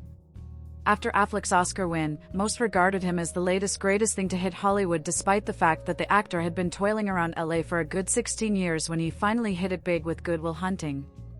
There's a reason it took Affleck 16 years to really break out, save for a couple notable performances in Kevin Smith flicks.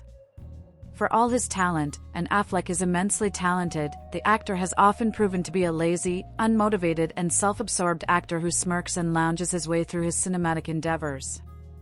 Then, in 2007, Affleck surprised virtually everyone in Hollywood with his critically acclaimed directorial debut for Gone Baby Gone, one of the better crime dramas of the last decade.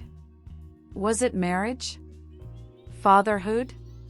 Some other cinematic enlightenment? It's hard to explain what's happened to Affleck, but the smirk has gone away and been replaced by visionary directing and the actor's best work in years, in a trend that continues with his latest flick, the crime thriller The Town, a film based upon Chuck Hogan's award-winning crime novel Prince of Thieves. The film centers around a gang of bank robbers who live in Charlestown, Massachusetts, said to be the bank robbery capital of the United States. Affleck is Doug McCrae, who grew up in a family of bank robbers but who had a chance to escape the fate when drafted into the National Hockey League.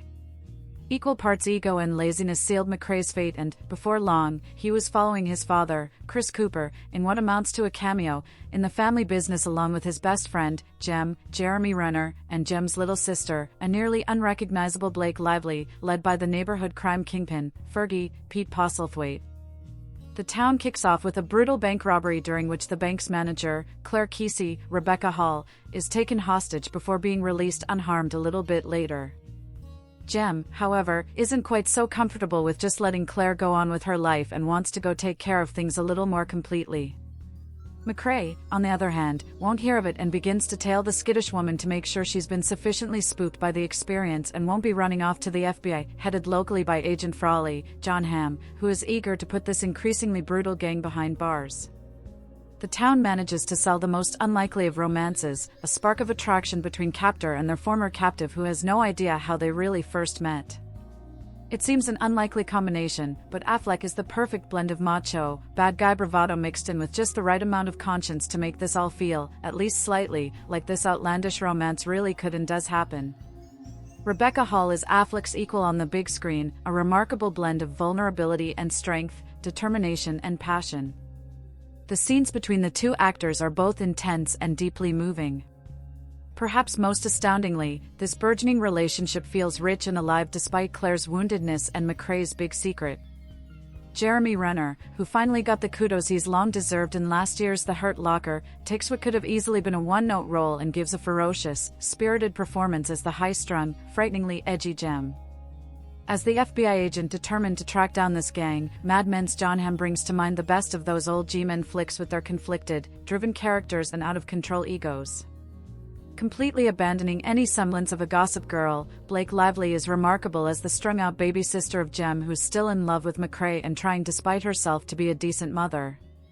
It's well known that Affleck is from these geographical parts, and his familiarity with the region, the attitude and the aura that accompanies Boston gives The Town an authenticity all too often lacking from these crime thrillers. Affleck beautifully manages his cast and his locations, including a closing finale at Fenway Park that is nothing short of superb. As much a rich human drama as it is a heist film, Affleck's The Town is an electrifying, emotionally involving, and visually satisfying crime thriller in which the universal themes of consequences, hope, second chances, love and redemption are brought vividly to life in what may very well be 2010's best crime thriller. Your ability to really dig in and care about the events in The Town hinges on your connection to Ben Affleck's character. If over the course of the movie, you find yourself wrapped up enough to care about him, then I'm sure you enjoyed the movie. If, however, you didn't particularly care about his character and you thought he was needlessly stupid, then you probably have the same mixed feelings I did when I finished watching The Town. Don't get me wrong, this is a pretty good movie.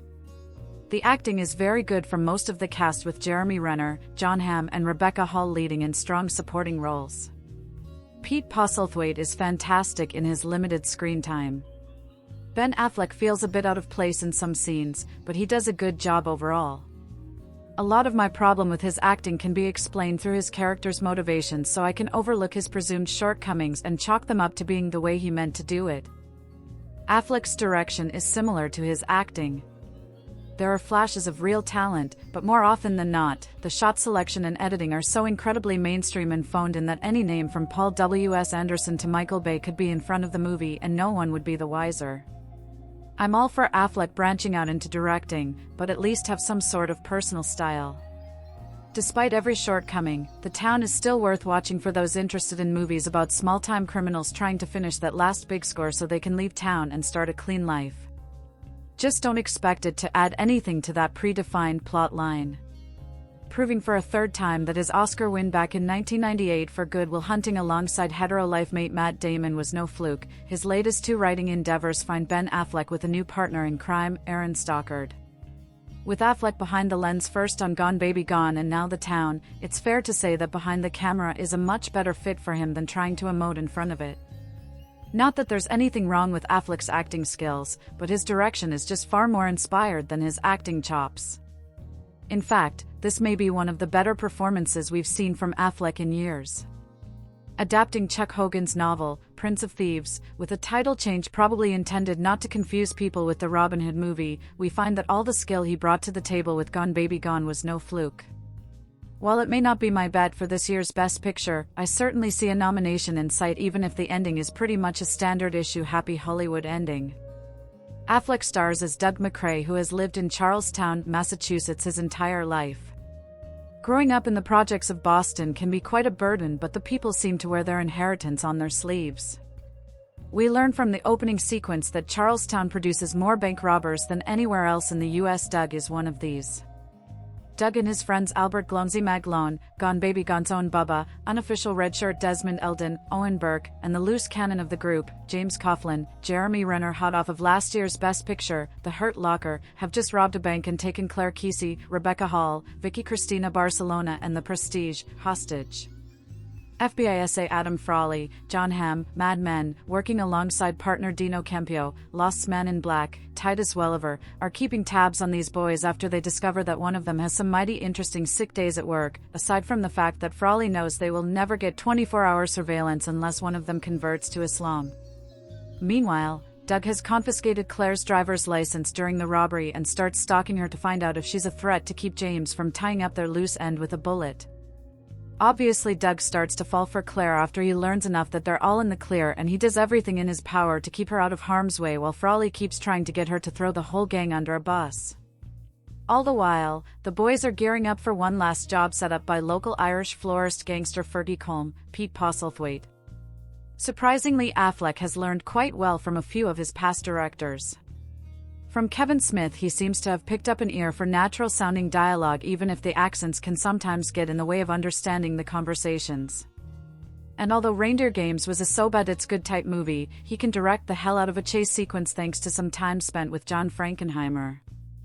Also of note, a shootout between the boys and the FBI in Fenway Park is filmed so that it's never too busy or confusing and you can tell what's going on, particularly with police dressed in black raid gear and the boys in white paramedic outfits. Unfortunately, there's a subplot involving Chris Cooper as Doug's imprisoned father that proves fatal to the film's denouement, and as I mentioned about the Desmond character before, he is never on screen until he winds up getting shot.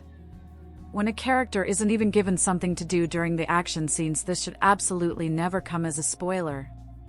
And while Affleck gets hilarious usage out of the word ostentatious, the film never winds up feeling that way, even if Affleck and Stockard can't avoid a cop-out ending with no emotional punch. The blue-collar Boston neighborhood of Charlestown is known as home to career criminals, with crime legacies passed on from fathers to sons. The cerebral Doug, Ben Affleck, and the more impulsive Jem, Jeremy Renner, are best friends and second-generation bank and armored car robbers, leading a gang that acts on orders issued by mastermind the florist, Pete Postlethwaite. Doug's father Stephen, Chris Cooper, is serving life in prison, while Jem served 9 years for murder. Doug maintains a choppy sexual relationship with troubled neighborhood girl Chris, Blake Lively.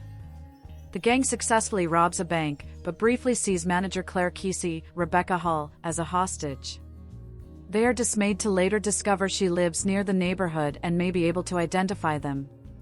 Doug gets close to Claire to determine whether she is cooperating with the FBI. They fall in love, complicating his relationship with the rest of the gang members and triggering a burning desire for him to leave crime behind.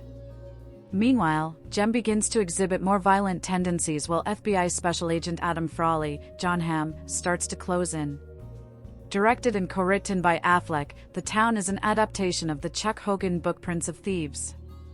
The film is an expertly constructed and executed character-driven crime thriller. Delving deep into the neighborhood community, Affleck creates a sense of place where the roots below the surface are thick and deeply intertwined. Uncompromising fortitude is embraced as a badge of honor, debts are owed across generations, fathers throw long shadows across their sons' lives, and crime is a family profession like any other. In classic fashion, Affleck places his 3 action set pieces at the beginning, middle, and end of the movie. The heist scenes fluently capture the thrills, mishaps, and on-the-fly improvisation demanded by high-stakes armed robbery, the rational editing and thoughtful camera work dramatically enhancing the action. Even more impressive is the focus on people.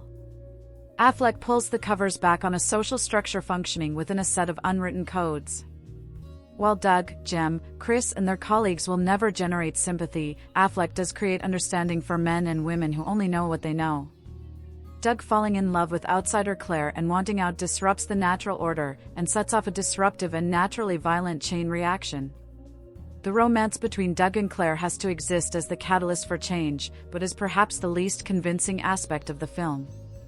Although it is conceivable for Doug to fall for the girl from the right side of the tracks and imagine her as an escape route to a better life, it is more of a stretch to believe what she sees in him, despite his engineered meet-sad cute laundromat moment. The cast is deep in talent and enriches every role. Small turns by Pete Postlethwaite, Chris Cooper and Blake Lively are delivered with chilling conviction, while the more prominent performances by Affleck and Renner exude the requisite grit. Forceful and absorbing, The Town crackles with coiled and sometimes explosive energy. The strongest praise I can muster for Ben Affleck's new film The Town is to say that it's good. It features good acting. The direction and writing are good, and it has some good action sequences. I can't really get too excited about it though. I felt like it had all been done before often better. It just wasn't a film that I connected to, and while some are heaping praise of Affleck's progress as a director, I think he has taken a step back from his debut, Gone Baby Gone. That film was a masterpiece. This one is, like I said, merely good. Charlestown, Massachusetts is the place for bank robberies in America, and Doug McCrae, Ben Affleck, is one of the best in town. He and his crew Jim Coughlin, Jeremy Renner, Glonsey Maglone, Slane, and Desmond Eldon, Owen Burke, have knocked off 6 armored cars and 2 banks, one of which is managed by Claire Kesey, Rebecca Hall, who Jim kidnaps after they empty the bank's vaults. Doug begins to keep tabs on Claire so he can be sure she won't ID him or his friends to a pesky FBI agent, Adam Frawley, Jon Hamm. When Doug and Claire actually meet, sparks fly, and the two start seeing each other. The abduction is hanging over her head, but she doesn't know this great new man in her life was involved. As their relationship heats up, Doug finds himself in hot water with Jim, who finds out he is seeing Claire instead of his sister, played by Blake Lively, and Fergie, Pete Postlethwaite, the town crime lord who doesn't like the idea that his best thief wants to quit over a woman. And things get even worse as Frawley narrows in on these men, making their jobs more and more difficult. The film's strongest asset is its director/star/co-writer Ben Affleck. His direction is assured. One of Gone Baby Gone's Euro's best features was its authentic Boston flavor, and Affleck makes sure to do the same thing with the town. The film Euro's climax happens at Fenway Park. What Euro's more Boston than that? Acting-wise, Affleck is as good as he has been in years. Euro's very convincing as a man torn between his friends and his new woman. Euro's not a very original character arc, more on that in a bit, but the actor is definitely up to the task. The best performances in the film, however, come from Jeremy Renner and Rebecca Hall. Coming off an Oscar nomination for The Hurt Locker, Renner plays a fiery individual who always seems to take things too far. Euro's an expert intimidator and loyal as hell, but his anger often makes him act out in impulsivia and ultimately destructivia ways. Euro's a prime role for an actor who has proven himself and will likely continue to get better in coming years. Then there are Euro's Hall, who is the best thing about Please Give earlier this year. Euro's the film's heart. We recognize that the romance between Claire and Doug is impossible, and we pity her because Euro's the only one who does not know. The film Euro's weakness is that Euro's wholly unoriginal. It does not touch on anything that we have seen before in better and more interesting heist films. The lack of originality in the story would be fine if there was something to set this film apart, but nothing not one scene is truly memorable. I liked it, and the film does not make many missteps, but I can't 100% get behind a film that does not wow me even once. In 2007, Ben Affleck resurrected a career that was on a downward trajectory by writing and directing Gone Baby Gone, a movie that garnered a Best Actress Oscar nomination for Amy Ryan. After appearing in a string of flops and fueling tabloid flames with his romance with J.Lo, Affleck wisely chose to stay strictly behind the camera. He never appeared in the film. The film received universal praise, and critics hailed Affleck as promising director. With the release of The Town, Affleck can either cement his reputation as a quality filmmaker, or he can fall victim to the sophomore slump we so often see talented directors experience. Fortunately, The Town is good enough to silence naysayers. It mines completely different territory than the quiet Gone Baby Gone, but it is a quality movie in its own right. The Town plays more like a straight action film, and lacks the contemplative nature of Affleck's first movie, but it is taut, well acted, and well directed. The film takes place in Charlestown, a suburb of Boston. Charlestown has earned the dubious honor of being the bank robbery capital of the world. The town has cultivated a crime syndicate capable of hitting a robbery target with surgical precision. A group of friends born into this environment now works together as a successful team, following the orders of an older gangster who gives them assignments and later launders the money. Doug, played by Affleck, is the leader of the team and serves as the brains of the operation.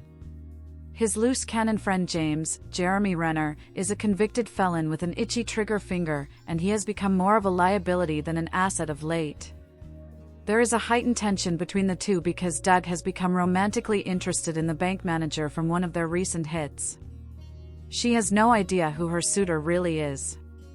As Doug's feelings grow for the girl, played by Rebecca Hall, he decides he wants out, but he soon finds out just how deeply entrenched he is in the business. Nobody leaves this town. The town skillfully transitions between being a heist thriller and a character-driven drama. The heist scenes are all the more nerve-wracking because we have come to know and care for the characters. The consequences are actually palpable, and there is no way that their streak of good luck can continue. Affleck co-wrote the screenplay with Peter Craig, and there are some major plot holes. How does the grizzled gangster who launders the money through a florist shop come by his insider information? The robberies rival anything you would see in an Ocean's movie, but how are they getting all the equipment and know-how in this rinky-dink town? There are no explanations, we are just presented with the final product. I would have liked to have seen a bit more about the inner workings of the Charlestown crime syndicate, because what is scratched on the surface is fascinating. Affleck coaxes some wonderful performances from his cast. Renner continues to build on his amazing performance in The Hurt Locker with another solid turn. Rebecca Hall is convincing as the fresh-scrubbed, unsuspecting love interest. She gives a poignant performance in a laundromat when she comes across a freshly laundered shirt that still has the telltale evidence of blood from the robbery on it. Affleck himself is quite good, though I think he might be a little too good-looking for the role. Jon Hamm is the obligatory bumbling FBI agent, but it is fun to see him outside of his Mad Men role. One weak link is Blake Lively as the sister of one of the robbers, and sometime love interest of Doug. They try to sully her golden girl looks, but I didn't buy it. Her accent is grating as well, but fortunately she doesn't warrant much screen time. She wasn't awful, she just doesn't fit in. The town clocks in at just over 2 hours, but it easily holds your interest for the entire running time. Affleck proves that his first directorial success was no fluke. It's interesting to see how well Ben Affleck has redeemed himself as a director.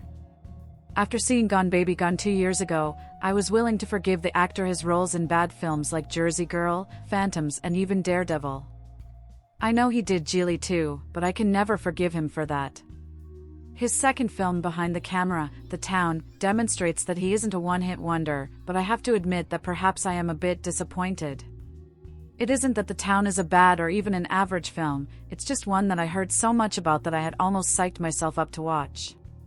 It's a well-made exploration of urban decay which tackles its subjects with what seems, to a guy educated and living in a different country, to be a lot more honesty and neutrality than most films on the same subject matter. Between this and Gone Baby Gone, part of me wonders whether Boston will make a point of refusing Ben Affleck filming permission. Although the film is delivered to cinemas with a piece of text reminding viewers that not all residents of the city are professional bank robbers, which is perhaps the most patronizing disclaimer I have ever seen, it doesn't change the fact that Affleck has portrayed the city as something of an urban wasteland. This is the wreckage of America, the one that is rarely shown, the one that, when we do see it, is usually radically sensationalized in order to appeal to middle and upper-class viewers. It's to Affleck's credit that he avoids, mostly, glamorizing any aspect of life here in his tale of the bank robbery capital of the world. His subjects feel organic and real, but none are ever painted as good guy or bad guy in the context of the film itself. Although the lead character, Doug McCrae, played by Affleck, is shown to be more than just a petty street thug, the movie constantly reminds us that he is a man of violence. Perhaps not so much as his close associate James Coughlin, played by Jeremy Renner from The Hurt Locker, but McCrae is a character who accepts that his world is one of violence. The movie leaves its audience to determine just how much of that comes from his environment, which McCrae longs to escape, or how much is genetic, his father is serving time for murdering security guard, or how much is just him personally. A romantic gesture sees McCrae brutalizing some thugs who scared his girlfriend and chasing them out of town, which is a fair move. It's too easy to force a particular explanation down the viewers' throats. In fact, the film shrewdly portrays everything as a sort of mundane 9-to-5 activity. The opening text informs us that in this area of Boston, bank robbing is almost a family trade, passed from father to son. Indeed, McCrae is shown as a consummate professional, carefully researching his targets and their routine, and the danger to the team comes from the member who pushes things too far. There's no hint of obsession or the romantic idea of some sort of noble rebellion in the actions of the group, this is simply the livelihood they have chosen. When you go to prison, you just take it on the chin, not necessarily out some unspoken honor code, but just because it's a risk that goes with the work. Affleck uses the familiar device in these films of juxtaposing cops and robbers. Here McCrae sees his workmanship mirrored in Federal Agent Frawley, played by Mad Men's Jon Hamm. Frawley isn't obsessive or reckless like most officers chasing Corey in these sorts of films, he's cold and contained. Unlike the vast majority of on-screen cops, his methods aren't noble or psychotic. Movie cops tend to fluctuate between one extreme or the other. One gets the sense that he clocks out at 5 and doesn't take the work home with him. Hell, he probably has a wife and kids, in a stable family unit. It's just a job, after all. The movie's charm comes from its refusal to play things up for dramatic sake. In fact, it correctly asserts that there's a drama in these situations that doesn't need to be exaggerated or falsely heightened. A high-speed car chase through the narrow housing estates of Charlestown is one of the freshest chase sequences in decades precisely because it doesn't feature ridiculous stunt driving or reckless endangerment or any number of cliches that we've come to expect from these sequences. It feels almost real, certainly far more so than the heavily stylized and empty action of a given summer blockbuster. Despite the fact the film offers far more opportunity for action work and set pieces than Gone Baby Gone, the actor-turned-director again demonstrates his strength with performers. The cast is rounded out with strong supporting turns from the underrated Rebecca Hall, who, for my money, gave the best performance in Vicky Cristina Barcelona, Pete Postlethwaite, Chris Cooper, Blake Lively and Titus Welliver. My better half even spotted an early tiny role for Victor Garber. It's a fantastic cast, full of actors who aren't necessarily star, but are among the best at what they do. That said, I have to admit being a bit underwhelmed by the film. Perhaps it was the fact that everyone everywhere was raving about the film. Perhaps it was the fact that the film felt the need to talk down to me to remind me that decent people also live in Charlestown. Really, who doesn't get that? Perhaps it was an ending that didn't feel as true to life as the rest of the film. I'm not going to spoil it by discussing it, but I thought it felt decidedly at odds with the mood of the film, but maybe that's just me. When all is said and done, The Town is a fine piece of cinema and a film that Affleck can be proud of. Although I still prefer his debut, I'm delighted at the wider attention the film is garnering and I'm excited to see what he can offer next. Perhaps he can, eventually, make me forgive him for Geely. When Gone Baby Gone entered multiplexes in 2007, Ben Affleck soared from a tolerable star with a tattered professional reputation to an unexpectedly graceful filmmaker. Much like his directorial debut, a lot was riding on Affleck's follow-up effort, 2010's The Town, and, more directly, there was a lot riding on Affleck himself. For one, the actor had to prove that Gone Baby Gone, one of the best movies of 2007, was not the Hollywood equivalent of a one-hit wonder, and he also had to overcome the fresh new challenge of directing himself, a potential hazard he prudently avoided the first time around. Affleck was up to the challenge, however, and the result is this compelling, masterfully realized crime saga that's worthy of Michael Mann's heat. To be sure, The Town was put together using a litany of familiar genre elements, but the manner in which Affleck assembled the clichés results in an engrossing 2-hour cinematic experience. Affleck afforded a spellbinding pulse to the proceedings, composing a bravura suspense piece that effectively examines the anxiety of criminal behavior. An opening caption prefacing The Town states that the neighborhood of Charlestown, Boston has produced more bank robbers and armored car thieves than anywhere else in the world. Also, bank robbing in Charlestown is passed down from generation to generation like any normal trade. The protagonist, Doug McCrae, Affleck, is from such a family. Doug leads a troubled life, pulling off bank and armored truck robberies with a number of loyal comrades. When one heist goes slightly askew, Doug's hot-headed partner James, Renner, takes bank manager Claire, Hall, as a hostage, and only releases her once the coast is clear. Feeling guilt and attraction for Claire, Doug attempts to develop a relationship with the frightened woman partly as a way to keep tabs on her while the FBI carries out an investigation. As they begin to fall for each other, Doug prepares to pull off what he intends to be his final bank heist before skipping town. However, his troubles are just beginning, as local crime kingpin Fergie Postlethwaite makes it clear that his business with Doug is not over yet. The Town is based on Chuck Hogan's novel Prince of Thieves, which Affleck adapted with co-writers Aaron Stockard, who co-wrote Gone Baby Gone, 2, and Peter Craig. Compared to other recent crime dramas, this movie particularly stands out due to the character nuances. Gone are the days when robbers are outright bad and cops are outright good. It's grey all over here, with Doug trying to be noble and ethical while the tactics of the FBI are less honorable than those of the men they're pursuing. Additionally, a lot of the drama and energy of The Town is derived from two sources: the romance between Doug and Claire, and the friction among the criminals.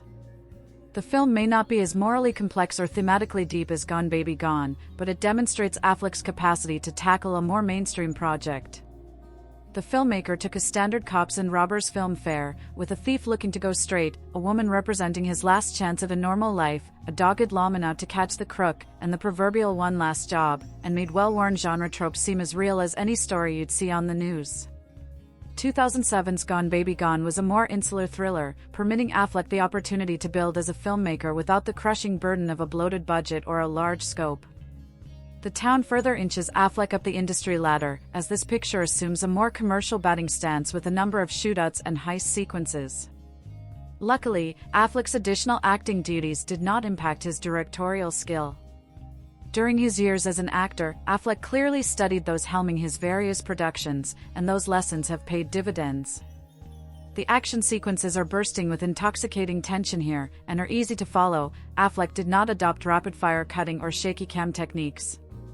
The robbers' disguises are all fairly creepy as well, from the Skeletor with dreadlocks masks to the horror film nun outfits, and this lends a sense of macabre to the heists. Additionally, the town captures the look and feel of Charlestown excellently, it's brimming with authenticity. This is one of those productions in which the setting becomes a character in itself. While the town proves that Affleck is deft at both style and substance, the film also demonstrates that he is an excellent director of actors, including himself. This is one of Affleck's best performances in years, and it reminds us that he is an actor of considerable talent when not saddled with unfortunate dialogue or bad directors, like Michael Bay. However, the real show stealer of this picture is Jeremy Renner, who infused his character of James with meaty callousness and nothing-to-lose lunacy. Renner is virtually a 21st-century James Cagney here. He's a pug-faced time bomb of a thug. In addition, Rebecca Hall is exceptional as Claire, while Blake Lively disappeared completely into the role of James' sister. Pete Postlethwaite also makes an impact as Fergie, as does Jon Hamm as an FBI agent. Meanwhile, Chris Cooper is outstanding as Doug's incarcerated father. Although his appearance amounts to a cameo, Cooper's role emphasizes the fact that Doug's fate is virtually inevitable given his background.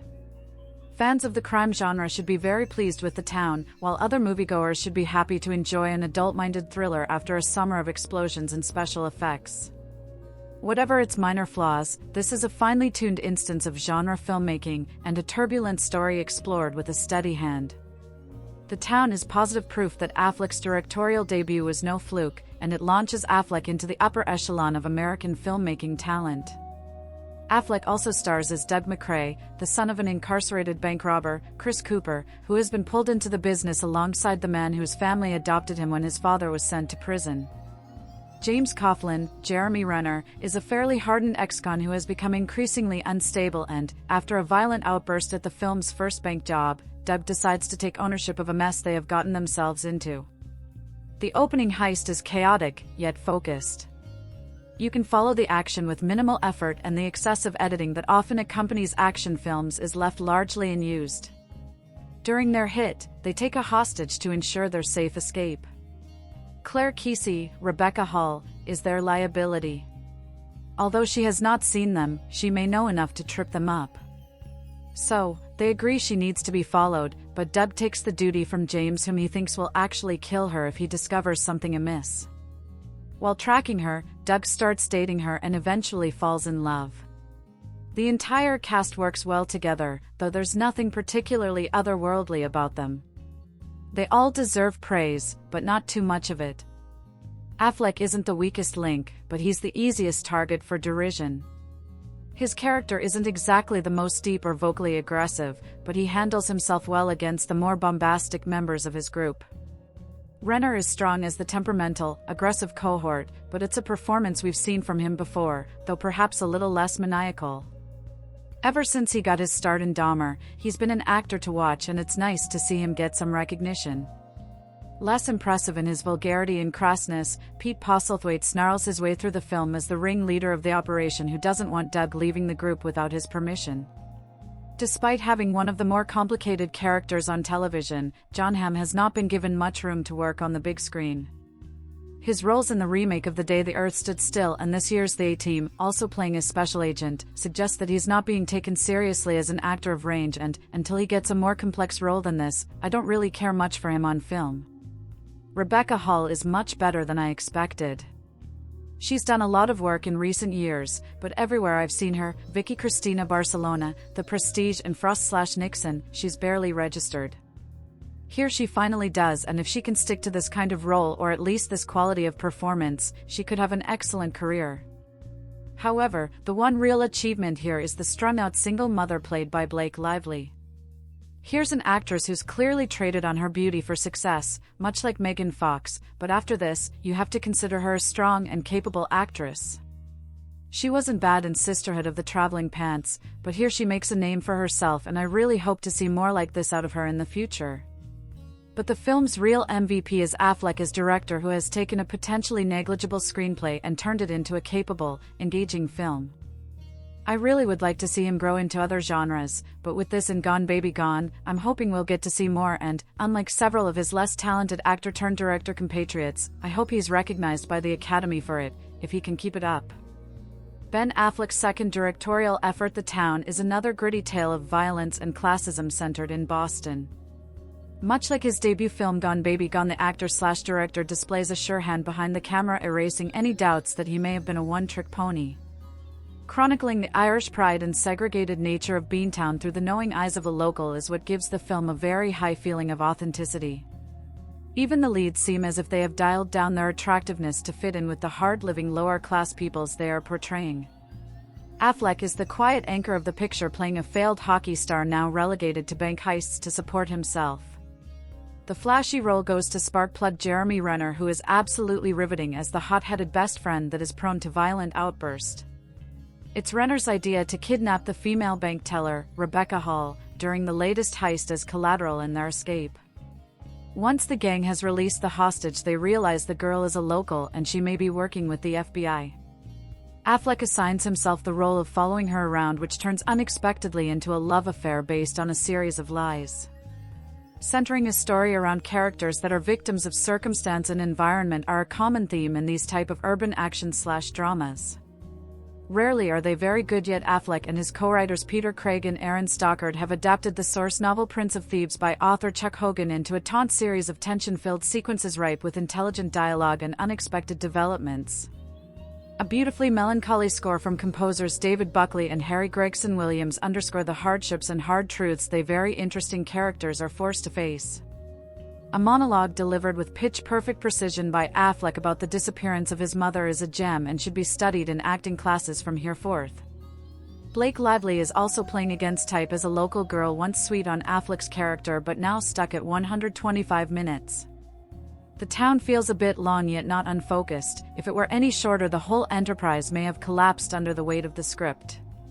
This is a complex tale that plays its hands close to the chest. It takes time to develop its intricate relationships and well-choreographed bank robberies and shootouts. Some critics have been dismissive of the film, referring to it as derivative of Michael Mann's Heat or Scorsese's The Departed. I say if Mann and Scorsese are your inspirations, then you are doing all right. The Town is an outstanding achievement for Affleck in both the acting and directing categories. One of the best films of 2010. This film, directed by Ben Affleck. Screenplay by Peter Craig. Based on Prince of Thieves. Produced by Graham King. Starring Ben Affleck. Cinematography Robert Elswit. Edited by Dylan Titchener. Music by Harry Gregson Williams. Production companies Legendary Pictures. Distributed by Warner Brothers Pictures. Release date September 8, 2010. Running time 124 minutes. Country United States. Language English. Budget $37 million. Box office $154 million.